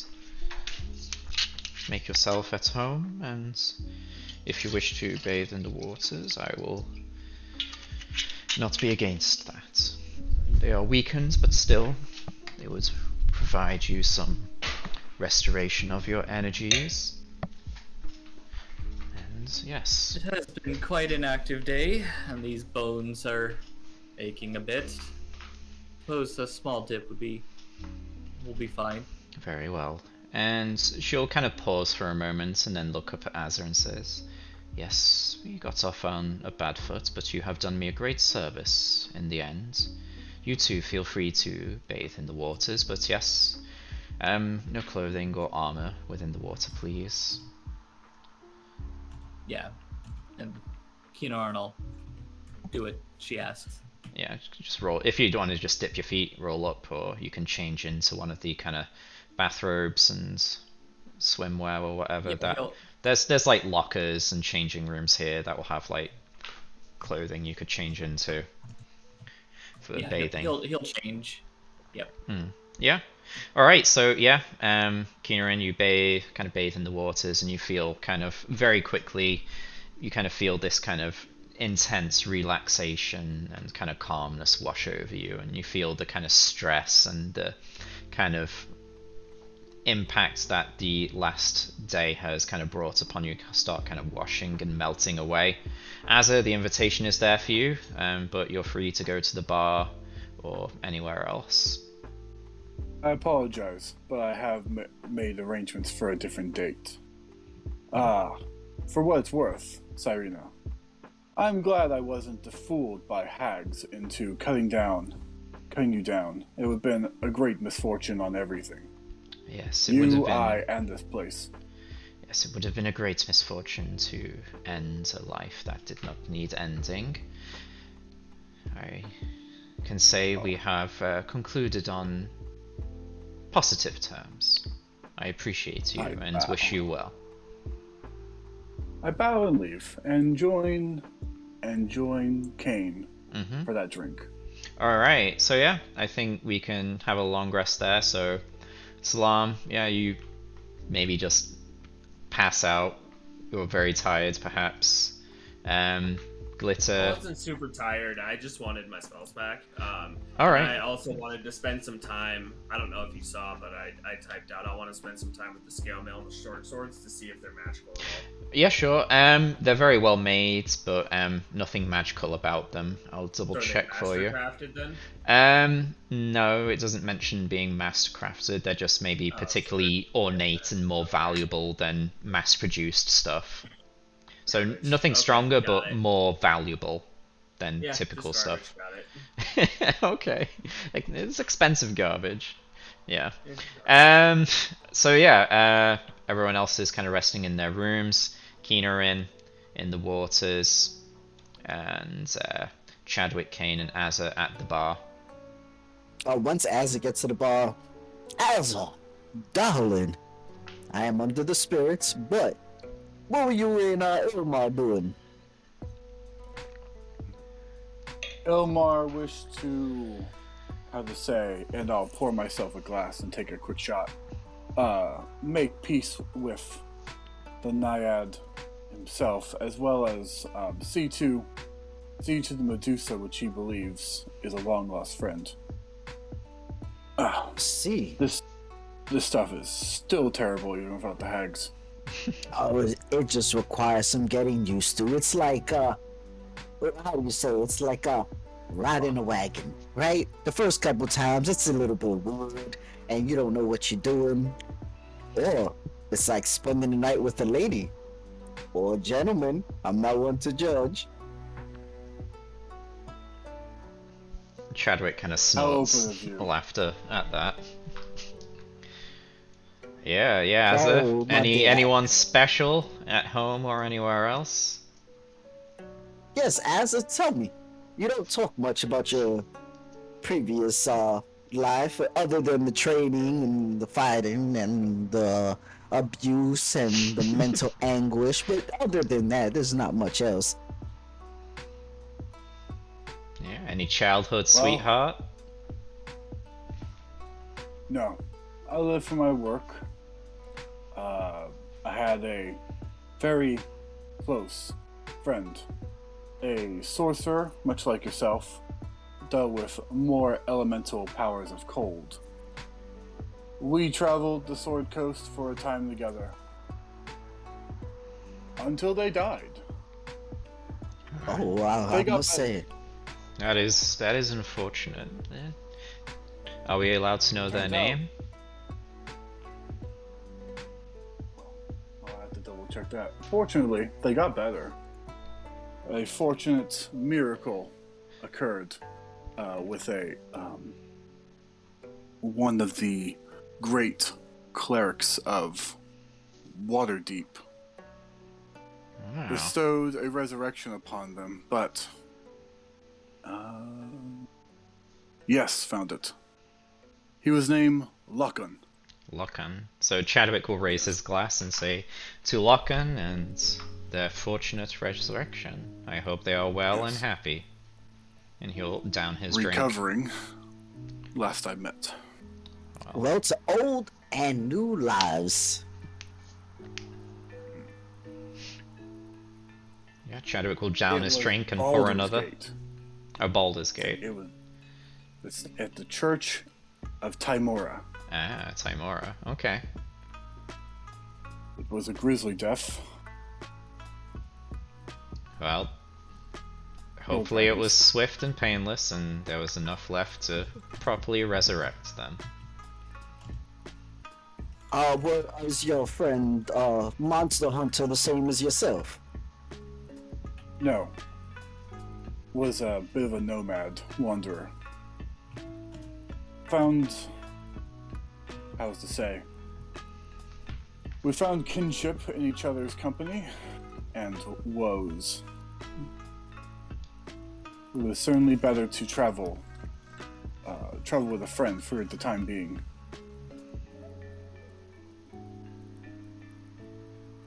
No, makes sense. There's no better bond like the bond forged in combat.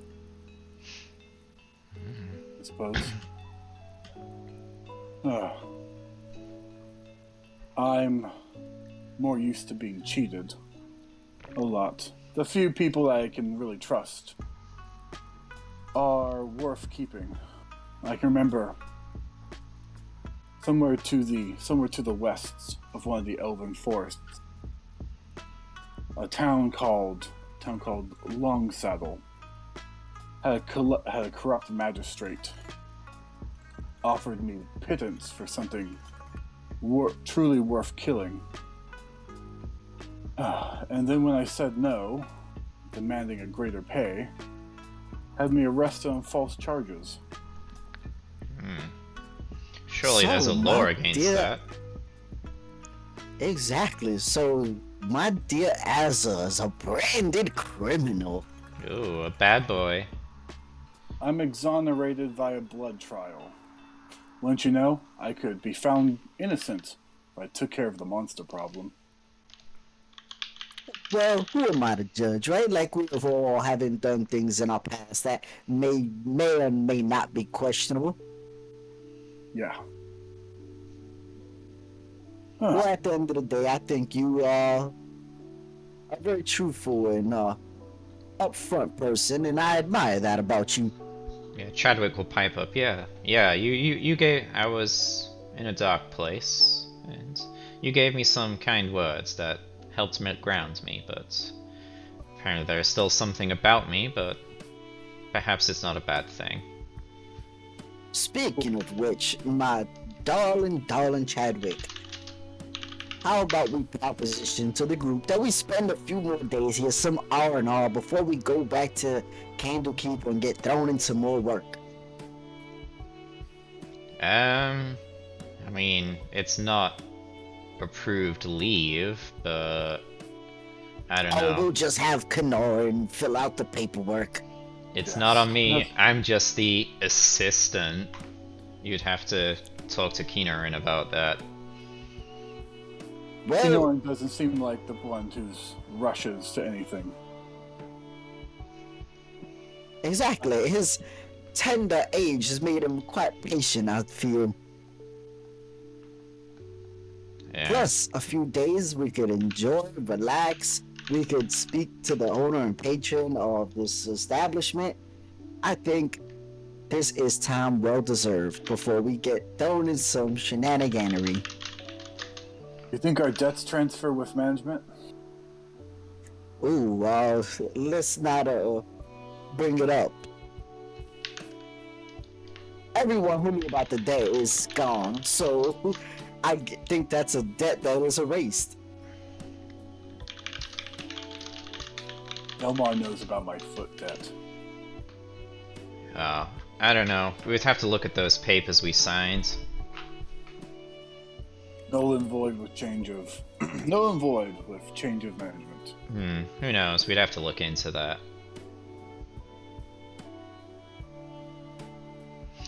Anyway, yeah. Let's. Kane's gonna grab a bottle and head to that front desk and start looking for that debt paperwork. Alright, so yeah, you can probably grab a bottle and kind of like swagger and stumble your way to that desk there.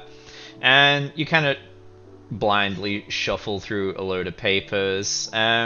Roll investigation.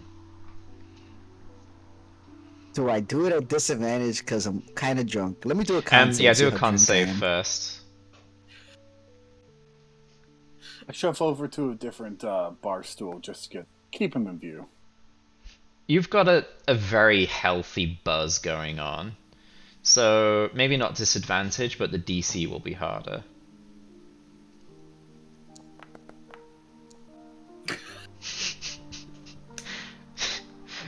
You kind of go through the papers and then you find what you think to be the right thing, but it's a completely blank form, and you start trying to find your name written on it, but yeah, it doesn't really get you anywhere.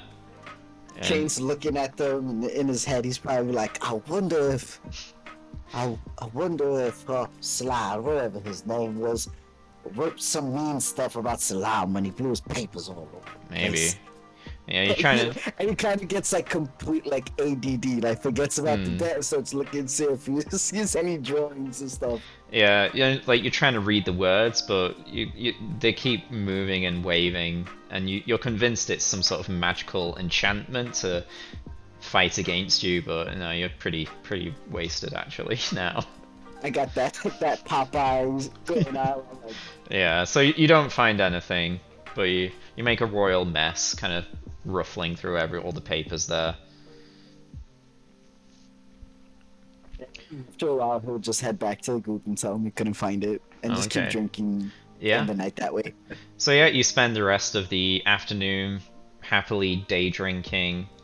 Keenerin, you kind of soothe in the waters, and you very quickly feel rejuvenated and energized, and you kind of observe this kind of waters being constantly washed over the petrified Medusa, and you kind of, it's very faint, but you kind of start to see some of the stone kind of start cracking and maybe start washing away, much like the waves of the ocean gradually wear down the stone and rocks of a cliff, but kind of sped up in this case. So it seems to be making headway. And Ilmar is kind of just silently watching. So yeah, it seems like it might take a bit longer, but Serena kind of says she will persist overnight until the job is done. Kinornal kind of nod and says, seems to be working wonders already. And he'll maybe slowly climb on out, kind of stretching a little bit, and he says, thank you for letting me bathe here. It was rather relaxing. You're most welcome and free to return any time. Over time, the waters will become more potent. Yes, I very much look forward to that. Even with what little power is returned, it's quite wondrous. Indeed. I'm not surprised you went through such lengths to protect it. Yes, this is my home and I am bonded to it. I appreciate you. Although, if you spare a moment, perhaps someone with the means to mend those stained glass windows, it would be appreciated. It's not something I myself installed, but over time I did grow to appreciate them. So if one of you perhaps has a mending spell, or someone who does, that would be also appreciated, but no rush. Well, I don't have the spell, but perhaps one of my friends do. Very good. Look at Elmar. Says, is Elmar still kind of sitting here? He's sat there very quietly. And he kind of sees you looking and says, no, not my wheelhouse, I'm afraid. No. Will you be staying here? Yes, I will stay until the petrification has been lifted. And I assure you, I have no ill intent or plans to cause harm or mischief. I will merely sit here and wait until my identity and story can be vouched for by Sylvari. Kinornal kind of nod. Maybe make an insight, see if he's go for it. Being truthful.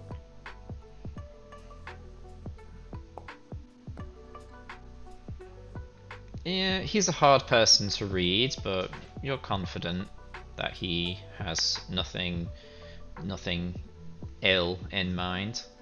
He seems just concerned about his friend.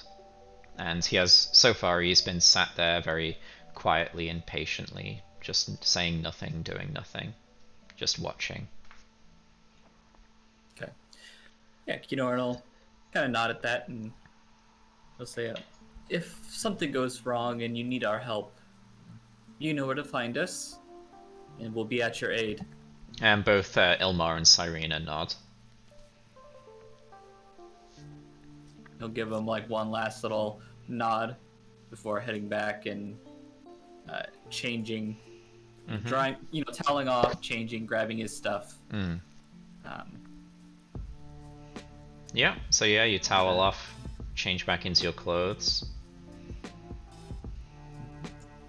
Yeah, he'll start kind of heading back.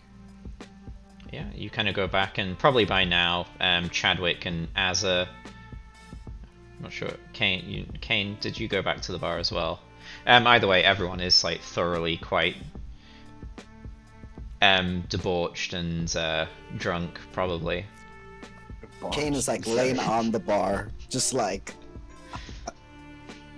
Yeah. He would go find Miss Nis, but he's giving her and Falthrax time to catch up and. Okay. Yeah. All right then. Kinorn will get here. Look at Chadwick and Azza and be like, would you two like anything to eat? I can cook something up. Yeah, there's a kitchen over here. Not in that kitchen. I mean, there's the kitchen there, and there's still the body of Morty kind of in the doorway. Okay, I haven't destroyed the oven, but oof, I did a number on the north end. Yeah, you could probably investigate the kitchen and see what you could find to make something if you wanted.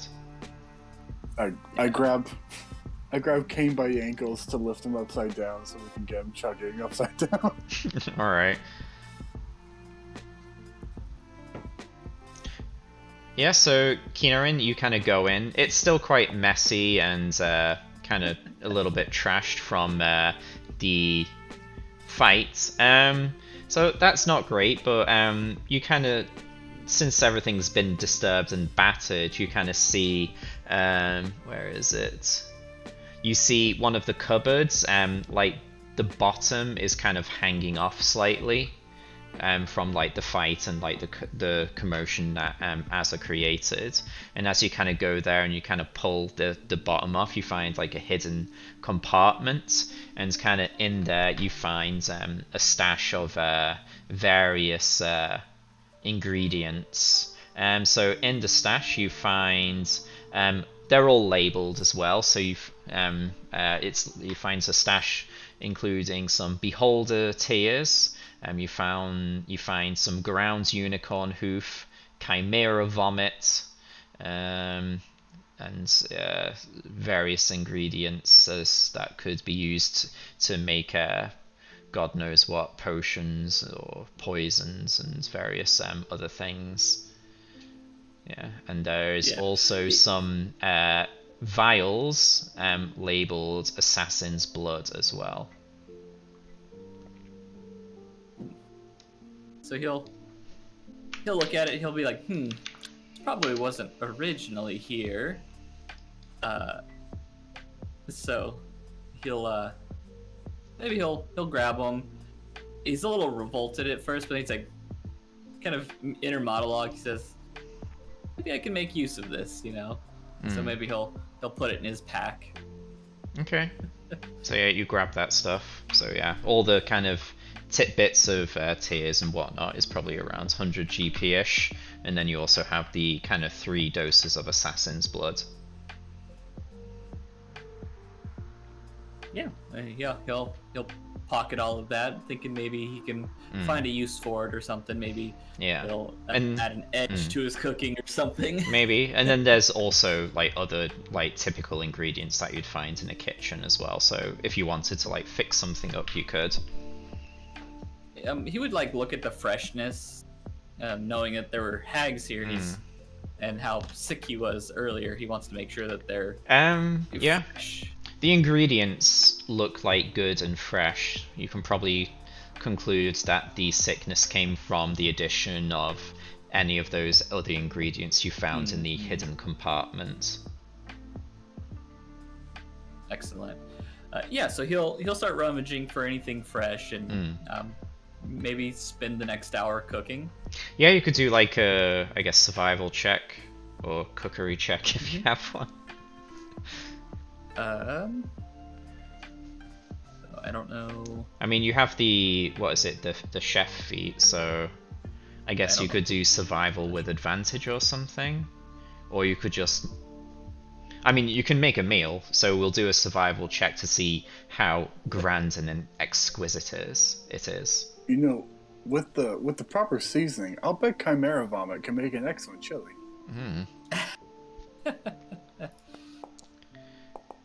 Just don't tell me what's in it. 17. So yeah, you kind of get to work. It takes a bit of time, but you whip up a very grand meal that will surely fill the bellies and scintillize the taste buds of your comrades.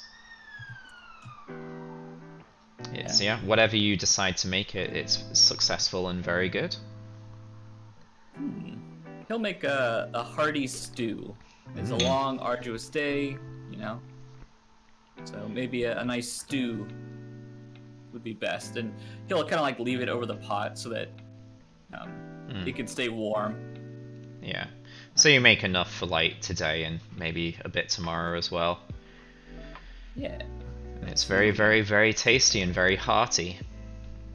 Yeah. Perhaps you also kind of find some kind of nice crusty bread to kind of dip into the stew, or you could find some big crusty bread and make like a bread bowl or something for the stew.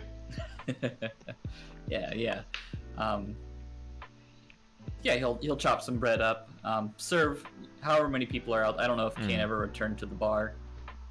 Yeah, Kane's there. He's kind of laid out on it, I think, last I'd heard. And I presume you kind of shift the corpse of the infernal dog. Yeah. You kind of, yeah.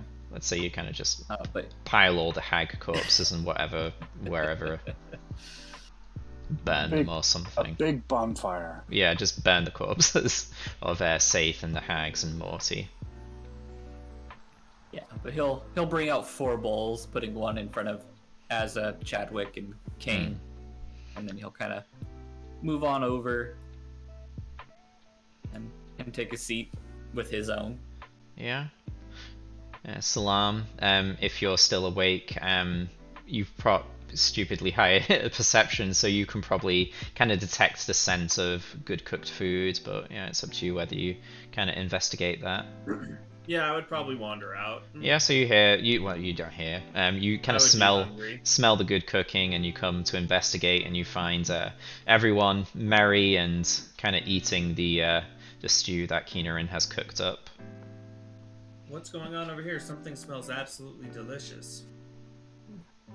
Yes, I just made some stew. You're welcome to help yourself. There's a pot in the kitchen there. Some bowls. Oh, great. Thank you. This stuff is some pretty good. Cool stuff in there? Say that again, sorry? Was there some pretty cool stuff in there? I imagine she had some very fancy ingredients for cooking. For the most part, it was rather run-of-the-mill, but I did find some rather interesting trinkets. Get yourself a bowl, and I'll show you what I found. Okay. And he'll, as Salam heads out, he'll get his pack and he'll take out those different vials and stuff like that, and kind of set them on the table next to him. Oh. So it's the beholder's tears and stuff? Mm-hmm. Yeah. Yep. Okay. Interesting. I'm quite skilled with alchemy, but I don't know if I've ever used these ingredients before. I would be curious to see what kind of potion they would make. Yes, I haven't the slightest clue. I'm proficient more with herbalist kits and such. If you feel as if you have a better use for it, I think it'd be better in your hands. Yeah, I would be happy to play around with it and see if maybe we can come up with a potion that can help the group as a whole. I agree. Yes. I'm also skilled with herbalism kit. Perhaps we can trade secrets sometimes, and if you ever find any interesting ingredients, I can turn those into health potions and other. There's some other potions I can make as well as poisons if you're into that kind of thing. Though I tend to stay away from the poisons. I tend to just make the potions. Well, excellent. Yes, if anything comes to mind, I'll be sure to ask you.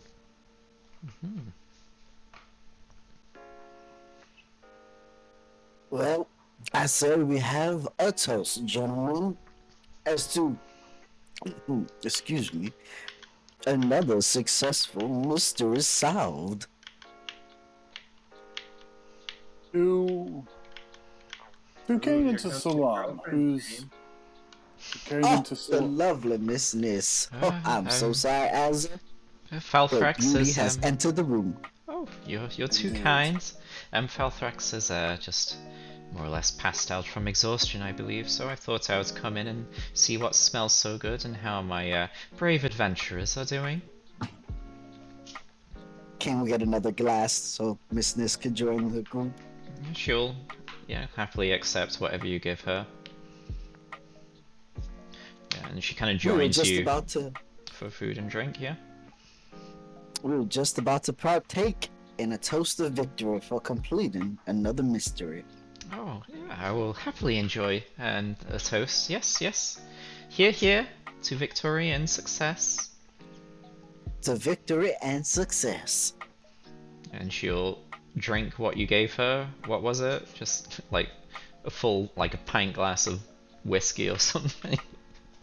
A mega pint. Alright, so yeah, she kind of sips from whatever you gave her. And then she eventually gets quite giddy and tipsy. Maybe she gets a bit handsy as well. Kane's like barely holding on. He's so drunk. Alright, so yeah, this carries on for the rest of the day, then night falls, and I presume people go to sleep. Yeah. Yep. Yeah. Keenan Arnold definitely. Yeah, so everyone eventually retires for the night, and then yeah, you all get your long rest, and you wake up in the morning, some of you perhaps a little hungover, and then you all emerge from your rooms, and yeah, perhaps you go to see how Sylvari is faring. So yeah, I'd say Miss Nis doesn't stay in her usual room. She kind of sleeps where Falthrax is, and she gets up relatively late, unless Kane managed to kind of lure her into his own bed chambers. But we'll leave that to him to decide for himself. Yeah, everyone else goes to sleep and gets up at whatever time they do. Chadwick drinks quite heavily, so he'll probably have a late rise. Kane didn't make it to his bed. So yeah, Kane, you kind of pass out wherever it is you wind up, perhaps in some lily bushes outside, or wherever it is you decide. And yeah, that's where you wake up, feeling the throbbing of a headache, which accompanies the hangover you now have. Oh, I fell asleep in a chair. Okay. So maybe you fell asleep in front of the fireplace here, or something. Poison. Yeah. So yeah, everyone wakes up and comes to have a breakfast. There's probably plenty of stew left over for a hearty breakfast.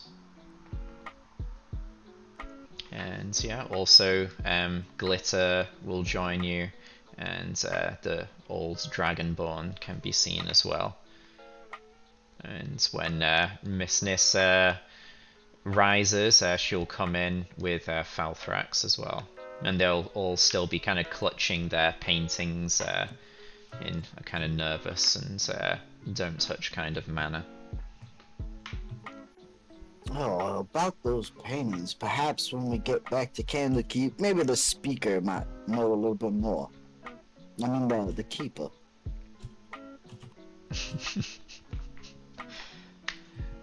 Yes, perhaps he will.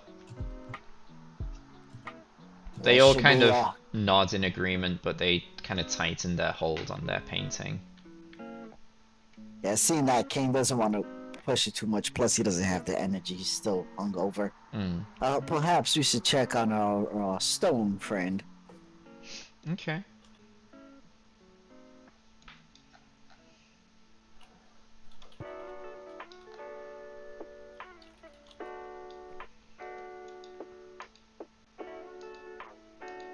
Alright, so yeah, you guys can head on over to the waters.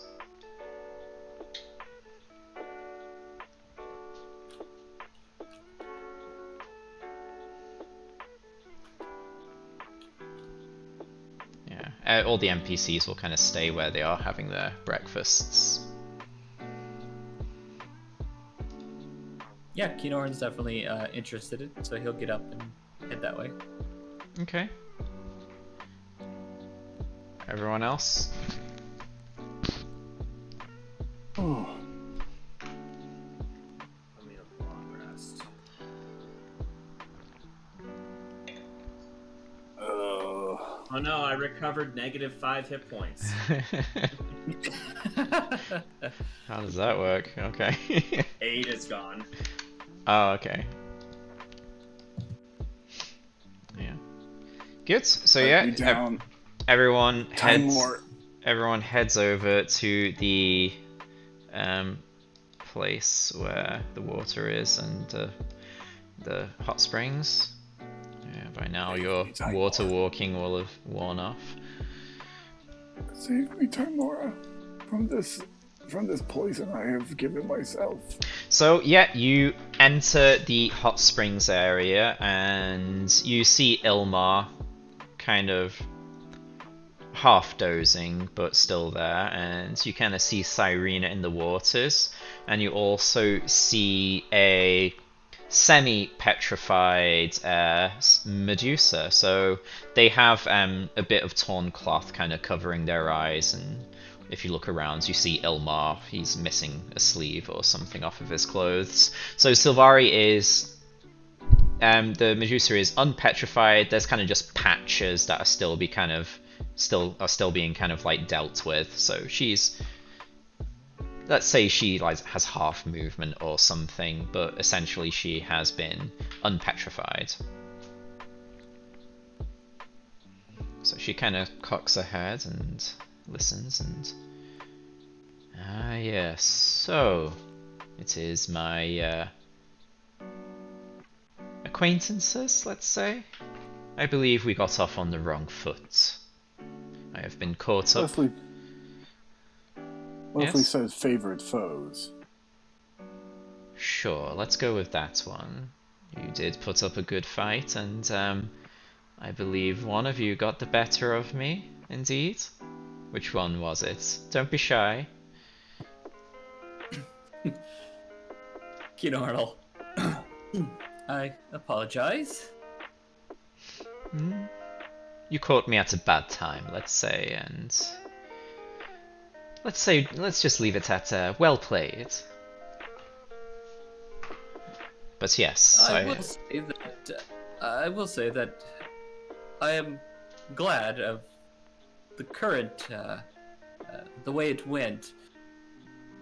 Had I not, we would have continued further and perhaps done more damage.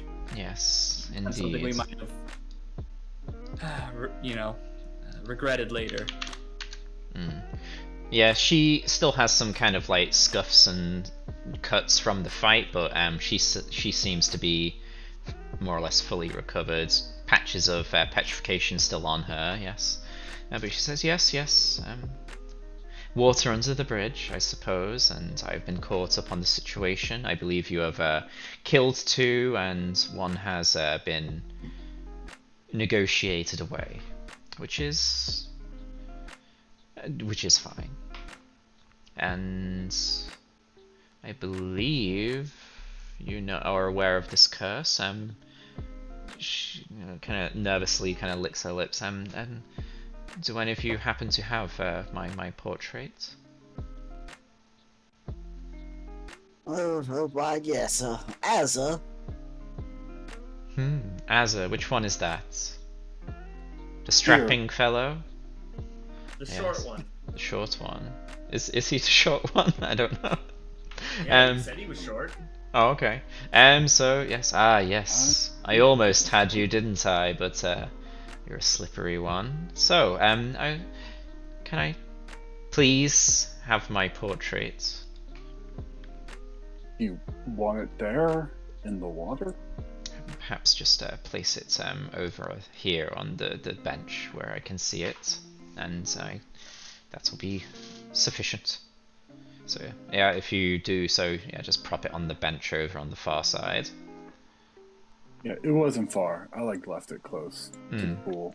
Okay, so yeah, you kind of prop it against the wall on the bench there, and she kind of nods at that and say, yes, thank you. So, I believe things are being concluded and restored here, and yes, are you aware of myself? Well, we have an idea. Well, let me know what you know, and I will fill in the gaps as best as I can. Well, we believe that you are the original owner to this establishment. Indeed. Our friend, acquaintance here, Ilmar, said that the 2 of you are close friends as well. Indeed, we had a pleasant partnership in the past, but I moved on at some point, which is what brought me here. in the past we were close, but at one point, a few 100 years or so ago, I had a vision sent to me from Sune herself of this this place, this hot springs, and I was drawn to here, and I admit I had my own insecurities over certain things, but I did come and found this place where I built my temple in her name, but I suppose the insecurities were still buried deep and still very much there, which the hags took advantage of. Yes, they came in disguise looking for work, and eventually managed to worm their way in and strike a bargain with me that was appealing at the time. And yes, for many a month it seemed like my insecurities were gone, but one day I woke up and this was my form, and after that they aggressively worked together and trapped me with the shrine for what must have been 8, 10, 12, somewhere around that many years. And yes, and then that is when you came and others had come, and yes, but the hags have been ousted now, so I can regain my ownership and running of this place once it is fully cleansed. Yes, and everything will be good, but as to this curse, it seems to still grip me, but perhaps I can live with it. We will continue to do research to try to remove the curse from all of you. I do apologize for not being able to finish the last hag, as she was able to get away. Well, if she were to return, I'm sure I can take at least one of them and show them what's for. Yes, but yes, I thank you for your services. I don't have much in the way to repay you. I did have my own trinket, but I appear to have lost it at some point. It was a little mirror that had some magical properties. You don't happen to have come across it at any point? A mirror, you say? Yes, quite small.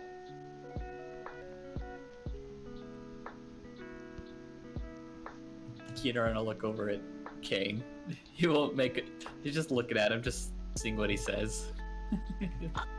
I don't know. As a player, if I'm the one who has the mirror, I don't think I have the mirror. I think Salam has it, last I remember. The what? The mirror? The mirror, Oh, yeah. The mirror that's in the book? No, Kioran has that. Not that one. It's the little in the pool. The little hand mirror that acts as a +1 wands of the war mage and kind of lets out a little bit of. Does he? Oh, yeah. Salam had it at first, then he gave it to Kane. Yeah, my bad. Oh, that's right. That's right. Yeah. So yeah, Kane has that. Make sure you have that factored into your spell attacks and stuff. Yeah, that +1. +1 to your spell attacks. I think I do. Let me double check. I mean, if you're attuned to it, it should be. But yeah, so yeah, you have it, I guess. Yeah, I got it, and I'm attuned to it. Good. So yeah, that should be impacting your spell casting then. So do you Kane's own up to not this? sure if he wants to give this up. I mean, Keenerin's watching. Your manager is watching, so. Wait, who's that? Is Silvari asking for? So Silvari, she was saying how she doesn't have much in the way of rewarding you. She did have a trinket, but she seems to have misplaced it. And she's basically described the mirror that Kane has. You know what, madame? We partook in some of your alcohol last night as a way of celebration, and I think that is reward enough. Yes, well, I can always restock the bar, so if you wish to take a little bit more for the road, I can allow that. Well, that was a mistake to say that in front of Kane, but I was gonna say perhaps we could have free room and board whenever we come back through this way. Room and board would be fine. You have done me a great service, but if you were to partake in any of these services, perhaps at a discounted price. I still need to make a profit, indeed, but yes, of course. room and boards would be fine. You dry, but... Yes, very well. I can agree on that. And if you ever do have any problems in the future or that hag gives you trouble, you can find us at Candlekeep. You can send a raven or something, or a letter somehow, and we will come and help you. Ah, yes, I have heard of it. It's a ways to the south. A ways to the south, yes. Yes. On the coast. That would be fine. I can communicate if needed. But yes, if you find a way to lift this curse, that would be fine, but I can live with this. I can adapt, I can overcome. And perhaps a portrait of us, known as the Keeper's Hands. A portrait? Well, yes, you know, as you could tell the story about how brave warriors came and uplifted this wonderful place from the grasp of evil tyrant hags. Yes, this will be written into the lore of this temple for certain, and your names and good deeds will not be forgotten, as far as I will live. I remember, wasn't there a living tree of some sort in the garden? Did we take care of that? Oh, yes, the one that was making all that noise, right? Yeah. Yes, I stopped by. I believe I've calmed it down. Okay, great. King. Was that a friend of yours too, Sylvari? I believe that came later. I am not too sure about the awakened tree. I do remember a great tree in the gardens, but it was not sentient when I was in charge. Gotcha. Well, I will have to warn you, when you're cleaning out the tower, which I assume is where you make your home, there's going to be some rather grisly things in there, like a bed made of bones and such. Thank you for the warning. But yes, I will. Warned. I will find help or in some way, and I will restore this within a week or two to full functionality and welcome new guests as they come. Are you sure that you wouldn't want to just take a quick sojourn to Candlekeep with us to try and break this curse quickly? I think I should clear out everything the hags left here before leaving. Okay. But well, I will journey to the keep once. Yes, I will journey to the keep once I have restored this place and maybe have someone to kind of keep it running while I'm journeying. Well, you will have Ilmar. You'll have Ilmar, won't you? He has If stayed true to you this entire time. If you wish to stay and help Ilmar, that will be well appreciated. And Ilmar will nod and say, yes, I will stay and help. It has been too long since we were together, and your current form does not trouble me in the slightest, although I would appreciate if you refrain from petrifying me. And he kind of laughs slightly. He's stayed true to you this entire time. He's always been trying to find a way to return you to your former self.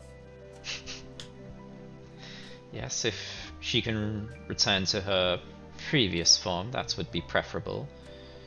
Yes, she was beautiful, and our time in the past was memorable, but I have nothing against your current form.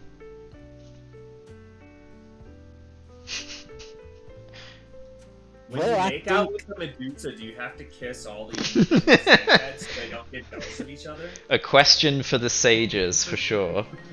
Perhaps you can find some wise old sage at the keep to ask that.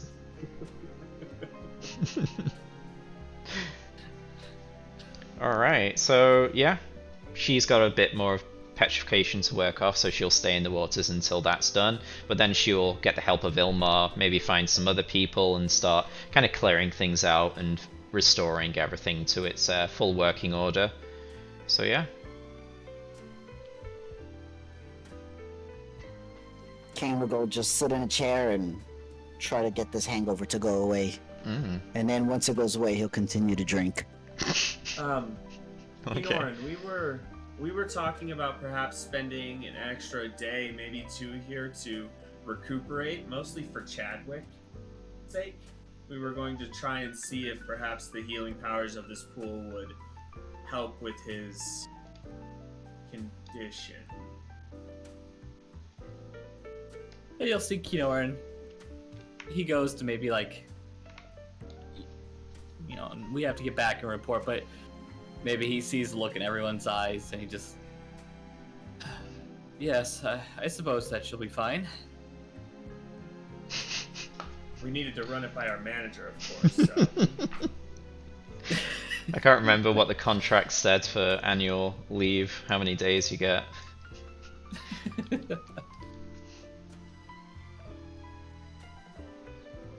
We're the keeper's hands, we do what we want.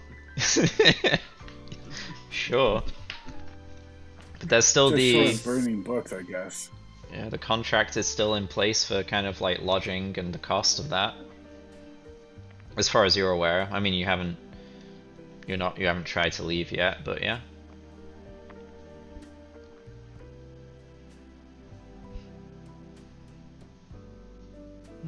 So yeah, there we go. So, do we just kind of want to like skip through these couple days? Or... Yeah, so you can say how long you want to stay. So yeah, you can stay. Do you do anything to maybe try and solve the curse of the paintings at all? Like, do you try and soak them? Do you try and cast any magics on them? Do you try and steal them away in the night and do something to them? It's up to you. And over the days also you can kind of like have Chadwick kind of like spend a significant amount of time in the kind of waters there. Yeah, I want Chadwick to definitely stay in the waters. And I was thinking, Kinoran, I was thinking perhaps we could both cast Dispel Magic at the same time on one of the paintings and see if that perhaps our magical powers combined would, you know, take care of the spell. I thought something very similar, so I had it prepared just for today. Perfect. Yeah. I almost said Captain Planet.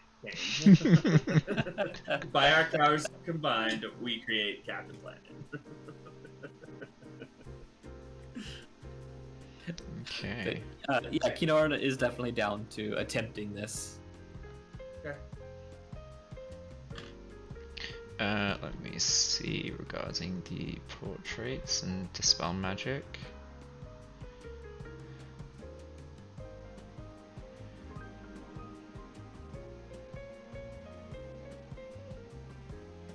I mean, it might be a long shot, but he also has lesser restoration that he would attempt. I've got Remove Curse too.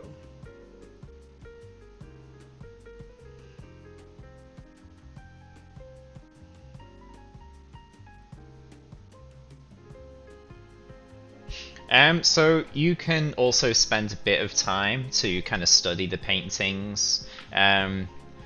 You could try and persuade one of them to kind of let you have a look at it. So you could study the painting for a while, so you could do an Arcana check on that. So whoever wants to study the paintings and try and discern anything can do an Arcana check on the painting.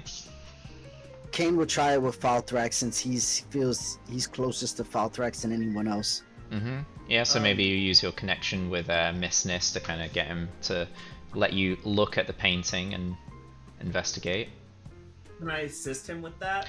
You could assist or do it yourself, so it's Nope, I'm gonna assist. Yeah, so you can give Kane advantage. My Arcana is -1, so I'll assist. Yeah. Okay, 23. So you kind of start looking at this, and maybe you don't know you can't discern the full procedure, but you can probably discern that there is definitely a strong layer of magic over that. If you wanted to damage or destroy the painting in any way, you'd probably need to interrupt or disrupt the magic that is on the painting. And you do conclude that it is incredibly strong, well-weaved and specific magic, so maybe a typical dispel or remove curse might fail or only be a temporary fix. Do we have any way to do greater restoration? Does anybody have that capability? That's a stronger spell that I don't have access to yet that could potentially work.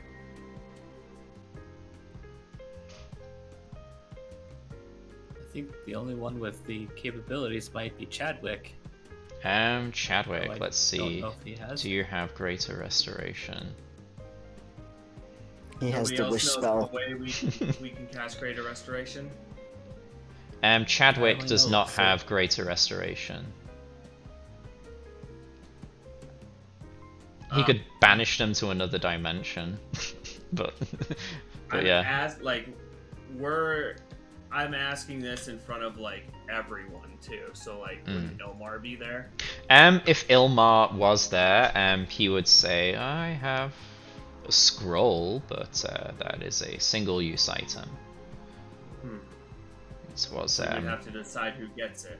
Yes. Well, it was expensive, but it's for a good cause, so I could I'm willing to pass it over to you as a thanks to liberating this place and saving Sylvari. So yes. Oh, I what am. scroll I is am. that, Elmar? Yes, no. I haven't given you anything in return. Here, take this, and he'll go back to his room and come back with a tube with a scroll inside, which is a scroll of greater restoration, and he'll hand it over to you. Thank you, Ilmar. This will certainly come in handy. Yes, I'm not sure if it would work on the curse, but it's worth a try, or it could be useful in some other way in the future. Absolutely. Kane, do you have any sort of understanding or idea that perhaps greater restoration would help? You could do like a Arcana check on that. Yeah. Thought he would just use this last one. I'm assisting still. Yeah.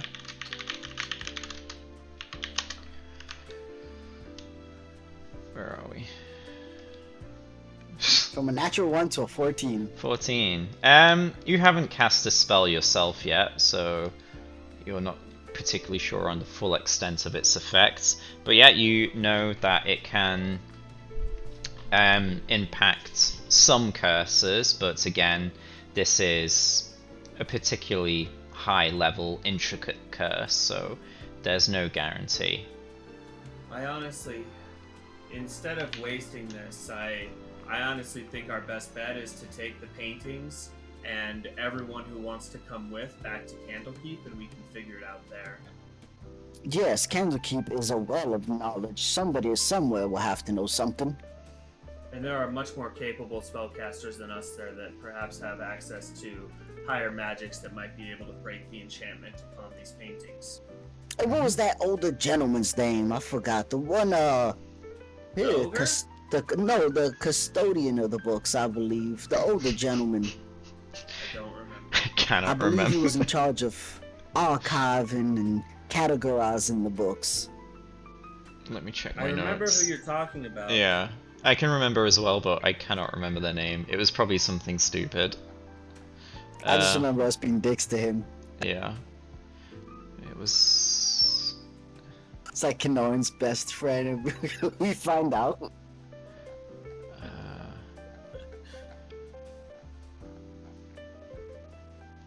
Was it Which session was... Zahn? Which... It was... Was it the fourth mystery, or... Was it... No, not for the Book of Raven. It was earlier, wasn't it? Yeah, it was early. It was on the It was the one where we had the books that were turning into monsters. Wasn't that Yeah. the first one? They killed the people in the Second? hallway. Yeah, That was yeah. the second one. Second adventure where we went to Baldur's Gate in the Yeah. bucket. Were jackals. Yeah, the second Good one, times. the Mazroth's Mighty Digressions. Let's see if I wrote his name Yeah. down.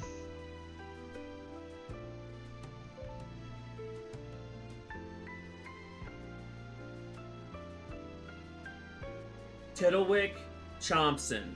Yeah, that sounds about right. Yep, head of categorization. Yep. Yeah, I haven't Tiddlewick written him Chompson. down. Tiddlewick Chompson sounds right on the money. So yeah, let's go with that. Tiddlewick Chompson. So he was kind of like a manager of like a group of like intake for books. So he will have seen a lot of books coming through the keep. So everything that comes in, well, maybe not everything, but a great deal of what comes in, he will kind of see and process, and will have a great deal of experience regarding that because he's managing the team.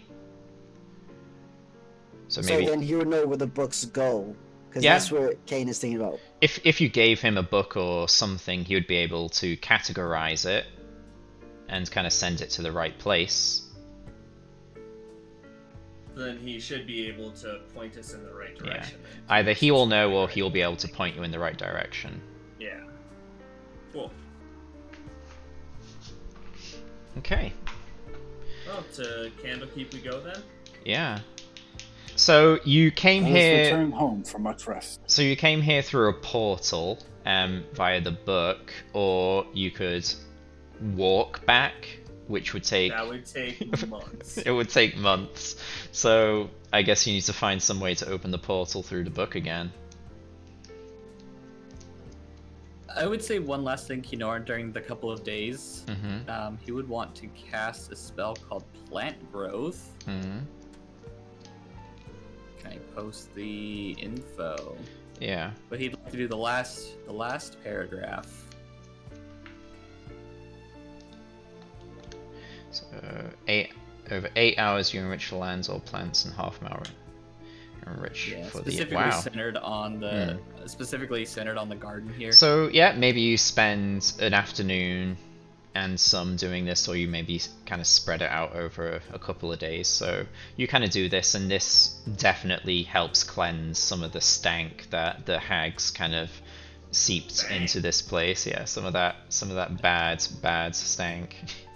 And yeah, so Sylvari and Ilmar kind of spend some time clearing out the tower, kind of fixing certain things. Anyone who is happy to help, it kind of helps speed that along. Chadwick spends his time eating, drinking, and kind of steeping in the rejuvenating waters. And he does look better for it, but yeah, you're not sure if any curse has been lifted, but he does look definitely rejuvenated. The others, they still have their cursed paintings. Falthrax allows you to kind of investigate his, which is where you find that discovery. Yeah, so if you help with the clearing of the tower, things will kind of speed along. I don't know how many days specifically you kind of stay here though. So you before this you spent, I think, 2 long rests, so 2 days. So any days on top of that, how many are you looking at here? I was thinking 2. So a total of 4 days here, I think. Let me see.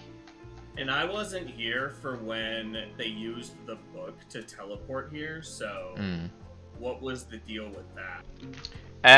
How did it work? Like, So you kind of just You look. stare into the mirror and you think about how you want to look better. Now, hopefully that works in reverse. maybe do we think how we want to look worse? He sends us back. Click on those 3 times, say we want to go home. Yeah. Yeah, maybe over the couple of days that we're here, Kinnor will flip through it, read it, maybe see if there's a way to get back. Let me see. What do we have reading through it? I will not be assisting with that. Reading is not Salam's strong suit. So as you kind of leaf through the book, it's filled with beautiful illustrations of woodland scenes, art, and jewelry. Delicate handwriting accompanies these illustrations in the form of short prayers, meditations, dedicating their wisdom to seeking self-worth, various techniques for relaxations and massages and healings, and the odd recipe for creating balms and cosmetics for kind of general rejuvenation and beauty. So kind of like a glorified self-care, self-help book. So yeah, you spend some time reading that and you might pick up a thing or two. So maybe if you ever are in the situation where you need to give someone a little shoulder rub or whatever, you might be a little better than someone who has no idea what they're doing. But yeah, it doesn't really give any indication as to how to reactivate the portal. The portal kind of came about as you kind of gazed into the mirror. So who gave it to us? It was just it was given to Azza as his payment from the keep for the month. My book. It's his book. So the portal kind of came about as you gazed into the mirror. So if you spent, we just found this by random. it was given to you specifically by the keeper or someone. They didn't pay me the book I wanted. Yeah. Because of how the adventure ended with Shimmy Shine. Mm. I wasn't too pleased, but plot hooks. Yeah. Yeah, they gave him a crappier book than what you wanted. Didn't they cut all of our pay like in half? Yeah, you got half pay, and the pay that was taken away was given to the orphaned child to kind of look after them for their well-being and such. Let's see why that was our fault. Hard to imagine that this book is anywhere near half the value of nursery rhymes for young Fae. But things happen, a miscalculation of value. I have the ability to teleport. We're close to Silvery Moon, right? I think so. But yeah. That's what you said, right? We were close to Silvery Moon. I believe so. Like up near the north. I mean, we could go to Silvery Moon and rent like hippogriffs, like we've done before. So I was gonna say the portal came through looking into the mirror and feeling like there was something you wanted to change about you. So if you kind of pondered on that, maybe looked in the mirror a little further, it might question you about how you feel about your current self-worth and if you've kind of developed or improved yourself in any way. So whoever's kind of looking into that will be kind of quizzed upon this. So if Kinarin's kind of investigating and going through the book, as you gaze into the mirror, you kind of see yourself and it kind of gazes back at you, and it asks if you've feel better about yourself. Have you improved in any way that you wanted while here? Yeah, so Kinarin, he'll really think about it, kind of think of what's happened over the last couple of days, and he'll think about Azza, Salam, and Kane, and maybe his original intent showing up here wasn't achieved, but he does feel closer to these individuals, so he thinks deeply on it for a while, but then he'll say, yes, I think I have. Alright, so you kind of feel that you have grown and developed in this way, and as you come to this kind of realization and kind of feeling of content, a portal does open up. But if you try to pass through it in any way, there seems to be some barrier kind of blocking you. And then you remember the kind of contract where you need to settle your debt before leaving this place. Yeah, so Kinarin would immediately get up and find the rest of the group, inform them of what happened. And I believe I can get us back, but apparently, when we signed the book, it was a magical binding. We must pay our dues to this place. So what does that mean? And So Whatever the it is. lodging was 4 gold pieces per night per person. So 4 days, I guess is 16 gold pieces from each one. Well, wait. We get free room and board after the first 2 days because that's the deal we made with. Is it new lady. written into the contract though? Let's see. So you could. I mean, that's the deal we made with Silvari. That is true. Let's see. So Silvari will kind of look in it, and as she's the manager, she could make a extra note onto that, and so yeah, you'll just be paying the 2 days. So that's 8 gold from each person. I believe Azza needs to. Can't afford it. Did you pay the massage fee? No, can't afford it. Yeah, it was discounted for just the feet, so I think it was it 10 gold? That's like half the price. So everyone owes 8 gold, except Azza that needs to spend 18 gold before he can leave. Kane's gonna pay 16 because he said he was gonna pay for Az's room.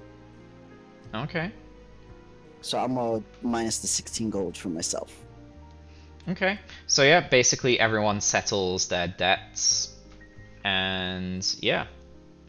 As you kind of go to step through the portal once again, as kind of Keenerin kind of meditates or gazes into the mirror and confirms this realization again of content and self-worth and acceptance of his age progressing, the portal kind of opens up, and yeah, you are able to step through. And I'm guessing you bring Falthrax, Glitter, and the Dragonborn, who I guess you would have spoken to them. So I will kind of catch you up with what they are, if you will have spoken to them. Where are they? Let's see. So yeah, the Dragonborn is known as Gorba Dardenrian. So his story, after you'll kind of talk to him, he was a mighty warrior who sought even greater strength, and this is where the bargain with the hags came up. And basically, when the curse struck, he became like a withered husk of his former self. And this is the kind of curse, and then he was kind of trapped into servitude, where he was kind of tormented and just abused daily. Glitter, yeah, he used to be a tiefling who wanted to be taller, and the hags kind of tricked him. He was tall for a few months, and then he became a kobold, and yeah, he is from, where was it? He was part of the Jewelers Guild in Waterdeep, yeah, and he kind of bargained with you to get back safely, and he'll reward you if he is able to get back to Waterdeep safely. Falthrax is the person you were looking for. Silvari, yeah, is the kind of moon elf who is the founder and real owner of the temple. Alright. Okay. Yeah. That's right, yeah, Gorba. Daydarin, that's me. Yeah, so yeah, everyone goes through the portal along with the 3 other people. Ilmar chooses to stay with Silvari and help out with the temple, and yeah, everyone heads back to Candlekeep. Woo. So yeah, let's go back there. So yeah, we'll pull you to the scene. So there might be a bit of lag.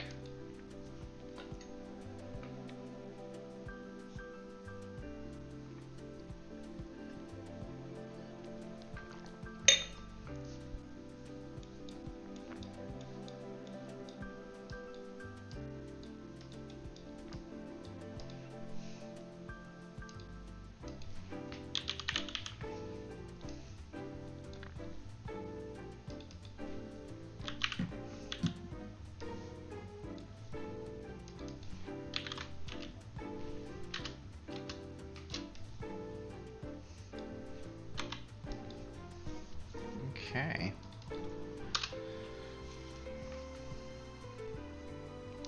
So yeah, basically you all arrive through a portal back into that same kind of side study room that you all started this in. And yeah, you're back in the keep.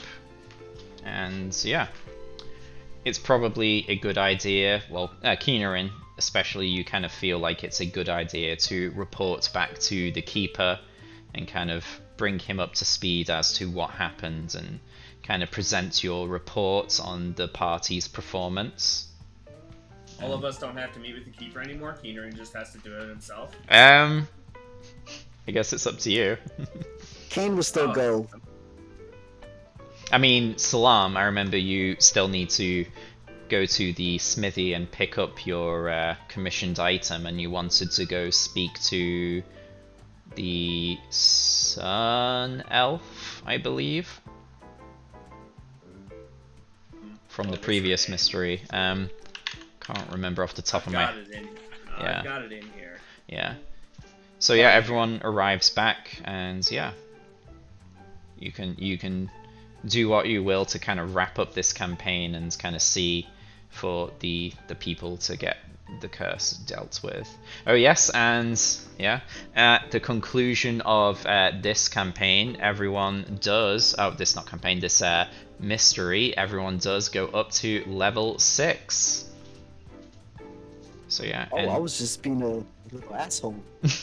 No, we're yeah. supposed to level up every Yeah, time. there was just the one that you didn't level up on. So yeah, you guys finish this mystery and level up to level 6.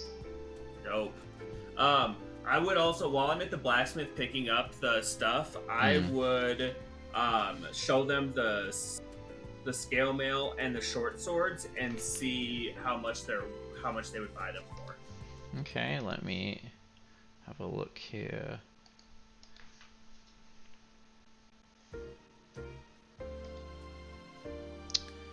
So, short swords. Where is that? So, yeah, short swords typically go for 10 gold pieces, but these ones are quite ornate and inscribed well. So, yeah, he kind of says, yeah, that's quite an interesting find. Good craftsmanship, nothing he's really seen before. He's a bit concerned about the infernal kind of glyph etchings on there, but hey, he could probably find a buyer, and then he kind of asks. Yeah, perhaps a tiefling would appreciate that. Yeah, he can probably find someone. He asks, what were you thinking for the short swords as a pair? Ooh, as a pair, I mean, normally they would be, what, 20 gold? Brand new, there would be 20 gold for the two. Well, these, I mean, if you look at them, they're in pristine condition, so they're essentially brand new. So I would say probably 100 gold. Oof, that's steep. He asked. Yeah, he did ask. He kind of rolls his eyes at the 100 gold. He says, how about we call it 35? Say 35? Yeah, for the pair. How about 50? 50? 40. 50. 40. 50. 39. 51. Hey, I don't need these. 40 is my final offer. Okay. Alright. I'll take 40 gold for these shitty swords. Alright. He hands over the 40 gold. What about the scale mail? Scale mail. Let's see. Where's scale mail?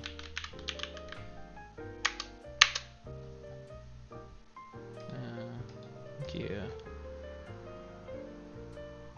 Normally 50 gold. Yeah, 50 gold.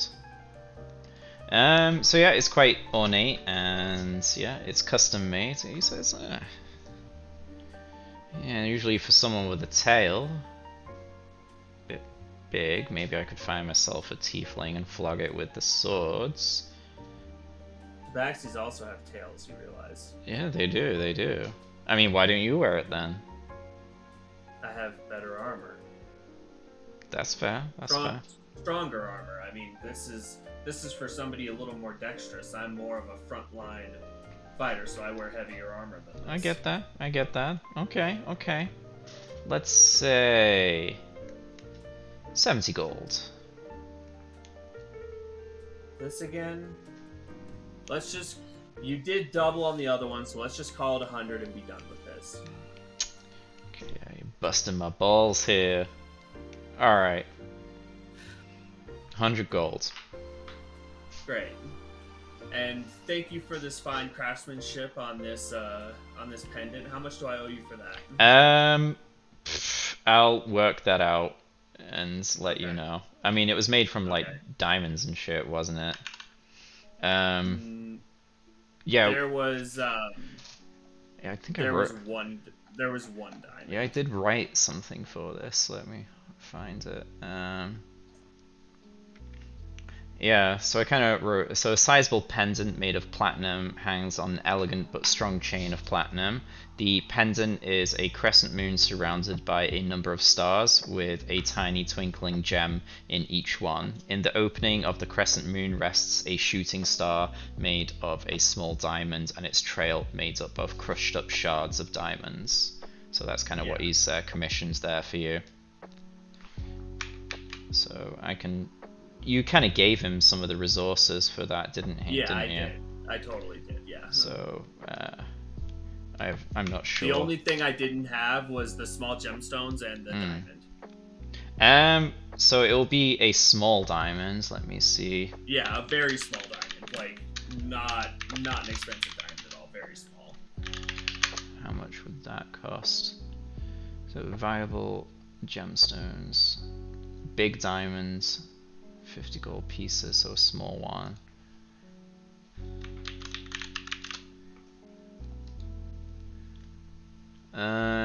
So if it's like a small diamond that's not suitable for anything crazy, let's say that would be like, I don't know, 15 gold for the materials, so I don't know, total... I have no idea. 50 golds for the thing? 50? Yeah, okay. Sure. Let's go with that. I don't know. It's like a roleplay thing, so it's fine. Yeah, so yeah, he'll leave that, and it's as grand as you want it to be, and it's kind of based off that description I've just put in there. So yeah, it's quite nice. Yeah. So you kind of pick that up and offload the materials you got. While this is going on, what's everyone else doing? For rolling for HP, you can take the average or roll. If you get 1 3 times in a row, you're taking the 1. But you can re-roll a 1.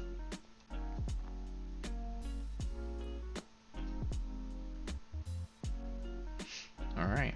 So yeah, what's everyone else doing while Salam was kind of flogging his findings? Kane will do what he always does: spread the rumors of their victory, talk to the keeper, let him know everything that happened. Yeah. Whatever Kinoran misses, Kane will put in. Kane's gonna make sure he tells the keeper about the orgy.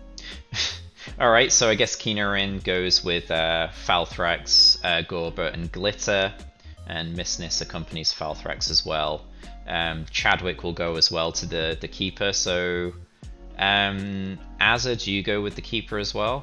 I mean, do you go to the keeper as well? Alright, so we can go I like to be seen. The keeper. So we'll pull everyone to the scene here. So we have everyone in here except Salam, who will be doing his thing. So yeah, you kind of knock on the door, and you're welcomed on in, and he kind of looks up and says, I was wondering where you lot were. Kind of dropped off the radar a little bit there. What was up with that? And he's kind of looking at Kinorin. Oh, nice. Keenorn is like, he has the urge to like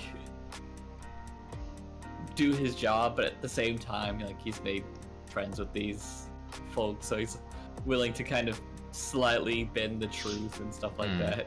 So I mean, if you want to give me a written report, you can do that. Write it up and send it my way. I presume you're somewhere else and up to something. Hopefully, no more innocent casualties. Who are these three? And he's kind of looking at the three you've brought with you, and they're kind of still clutching their paintings. They are innocents caught in the crossfire of the hag's dealings. Oh, good to see they're alive. Yes. I think you'll be happy to find that we managed to circumvent any unnecessary deaths. Very good, very good. Yes. I was correct in placing you in charge. Yes.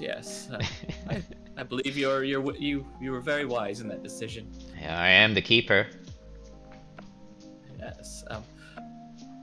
Now, keeper, these individuals have fallen under a rather powerful curse, and we were hoping that the wisdom and expertise of the keep would be able to assist them. Let's have a look-see here. You'll kind of look them over and say, yeah, yes. And you'll kind of take out a little monocle, also look them over. You tried any magic on them yet? I believe some attempts were made, but I believe our magics are far too weak to handle such strong magics. Yeah, let's have a go. He kind of opens up the air again and kind of pulls out a scroll, and he kind of like unfurls it and kind of like just gestures towards one of them. Let's say he gestures towards the kobold, and yeah, let's try a little bit of a remove curse. And he releases the scroll's magic, and for a moment the kobold kind of warps and starts to kind of shift and reaches a kind of midpoint between a kobold and a tiefling, and then kind of just like goes back to being a kobold. Yeah, that's a tough one. Maybe we can get some of the boys upstairs to see if they can crack this. You know anything about the curse at all? Any of the particulars, components, steps? Who did it? The only thing I'm fully aware of is their visages were painted upon a canvas. Yeesh. A canvas, you say? It's one of those artsy types, huh? Yes. Kane will go into Salam's bag, and okay, that canvas that you had showed him, he's gonna like rip a small like part of it off to show the keeper. Yeah, you guys agreed on this beforehand, so maybe Salam. I would have given you half of one already. So half of one. Okay. And then a little bit of like the ink or whatever the ichor stuff was, just to show him like. So like stuff. Note it down as 2.5 canvases and some ichor. Yeah. So yeah, you kind of hand this over to Janusi, and he says, wait, you giving me someone's skin? Well, you see, that's what these canvases are drawn upon. I believe it's part of the hag's ritual that they all needed something. You guys are messing with hags? Listen, we didn't even know. Our friend Az almost got his reach around that looking one. You what? Are you Too fucking much with information, Kane? You fucking with hags, boy? No, sir. Well, that's good to know. Alright. Also, one of the victims is a member of Candlekeep, Falthrax. Which one of you uses Falthrax? Falthrax kind of holds him hands. That's me. Scholar.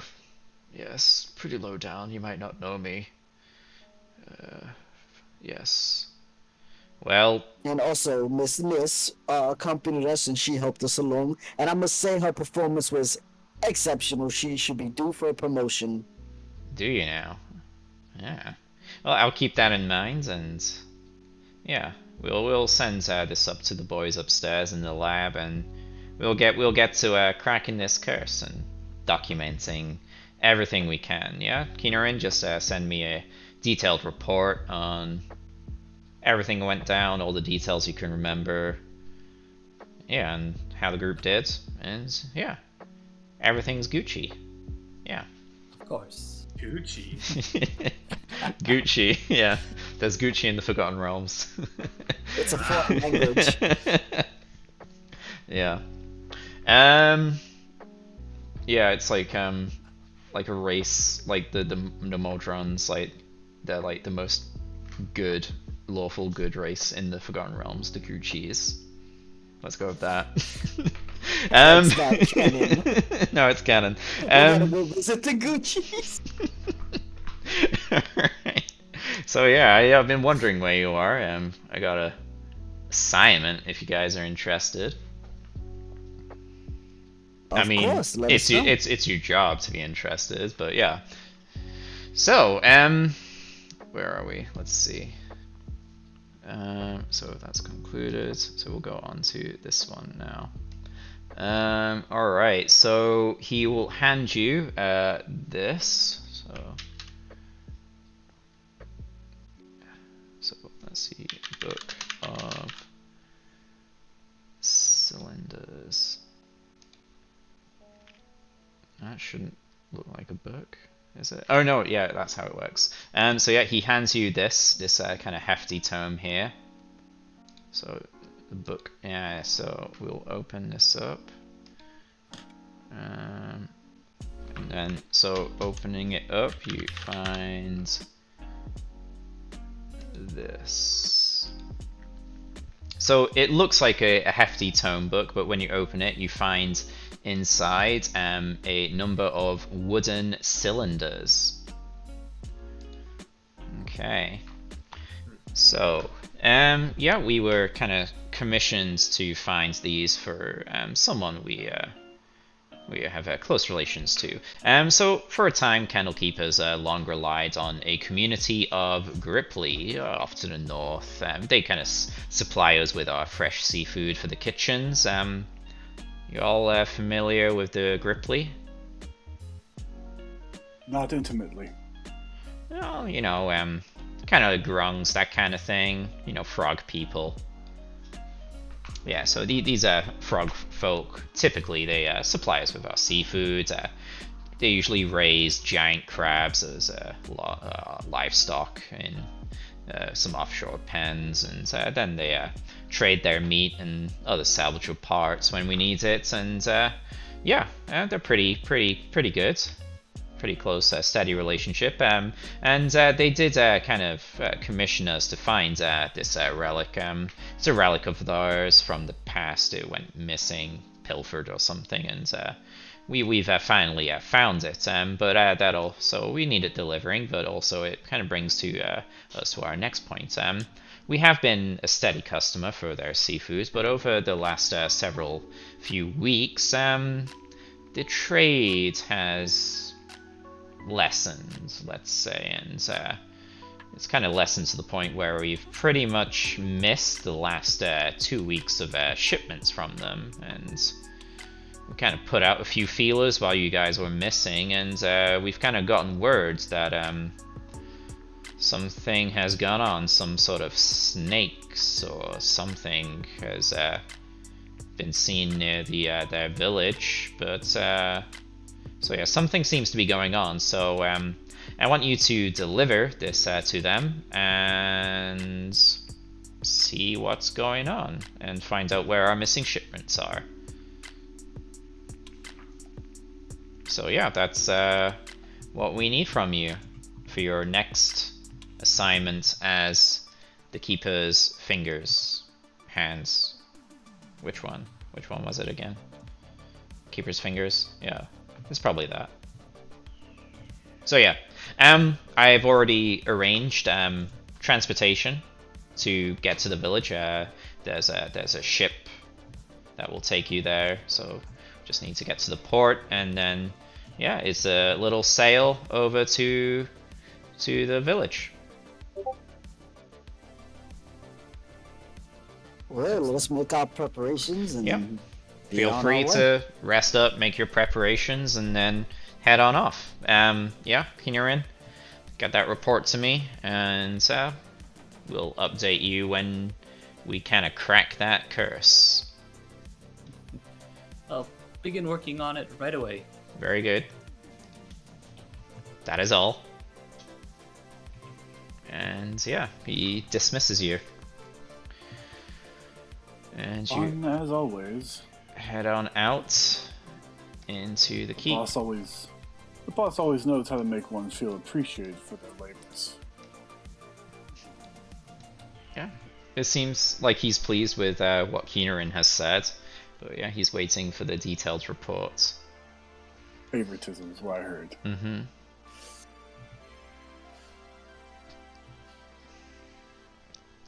So yeah, he kind of hands over the book that has these cylinders inside to Keenerin. So yeah, you can have a look in at that more closely if you so wish. Yeah, so you could sit down and spend some time kind of looking over it while you prepare. Mm-hmm. Yeah, he would want to finish the report first, but then after that, yeah. So yeah, you can spend like the rest of the day kind of preparing anything you would need for the journey. Then you can have like a long rest in your beds, where you'd get the inspiration for the day from the long rest, and that's when you would technically level up. And then yeah, Keenerin, you can write your report and kind of look over these things. So yeah, you can inspect it. So the book itself is surprisingly light, and in fact a container. The cover made of supple reinforced leather with thick straps to kind of keep it secure and closed. Opening it reveals the kind of 3 intricately carved hollow wooden cylinders that you saw in the other handout, and they're kind of kept in a nice dry bag of clay. And yeah, you can see it's very nicely decorated. Outside each cylinder, it's covered in writing, various simple images, apparently telling a story in presumably 3 parts.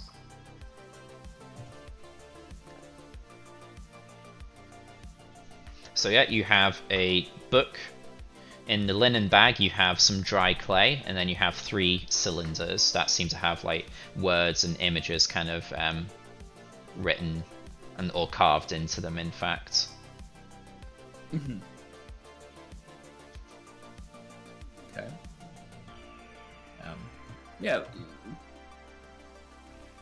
I don't know. So yeah, you King could. says he has to head out. Oh, you have to finish up, yeah. Oh yeah. God damn, we're really over time. Sorry about that. So yeah, we can wrap on up here. So yeah, that's where we can leave things. All right. So yeah, thanks for watching. Tune in next week, same time, 8 p.m. British Standard Time on Tuesdays for this, Sundays for Waterdeep at the same time. Anyone else got anything to shout out before we finish? Oh no, thank you for everything. All right, good. So yeah, we'll. Yeah, when yeah. I've been streaming a lot of Elden Ring lately. I'm doing a new playthrough where I don't summon anything. No Ash summons, no player summons. I'm just trying to beat the game by myself. So I've been doing that every night. So you can stop by at twitch.tv /swizzle_13, and I am putting that in the chat right now. Very good. Icewind Dale on Thursday, 3 to 6 p.m. Eastern, over on Hawkins-Brocken, Chapter 6, in-game stuff. Very nice. How's the movie production going for the thing I got on the wheel? I haven't started it just yet. I'm in finals week. That's fair. And then I've got 5 more weeks. Yeah, so after this week, I've got 5 more weeks, and I'm done. Nice. Very good. So yeah. I'm gonna, yeah. Look forward to see that when it's done.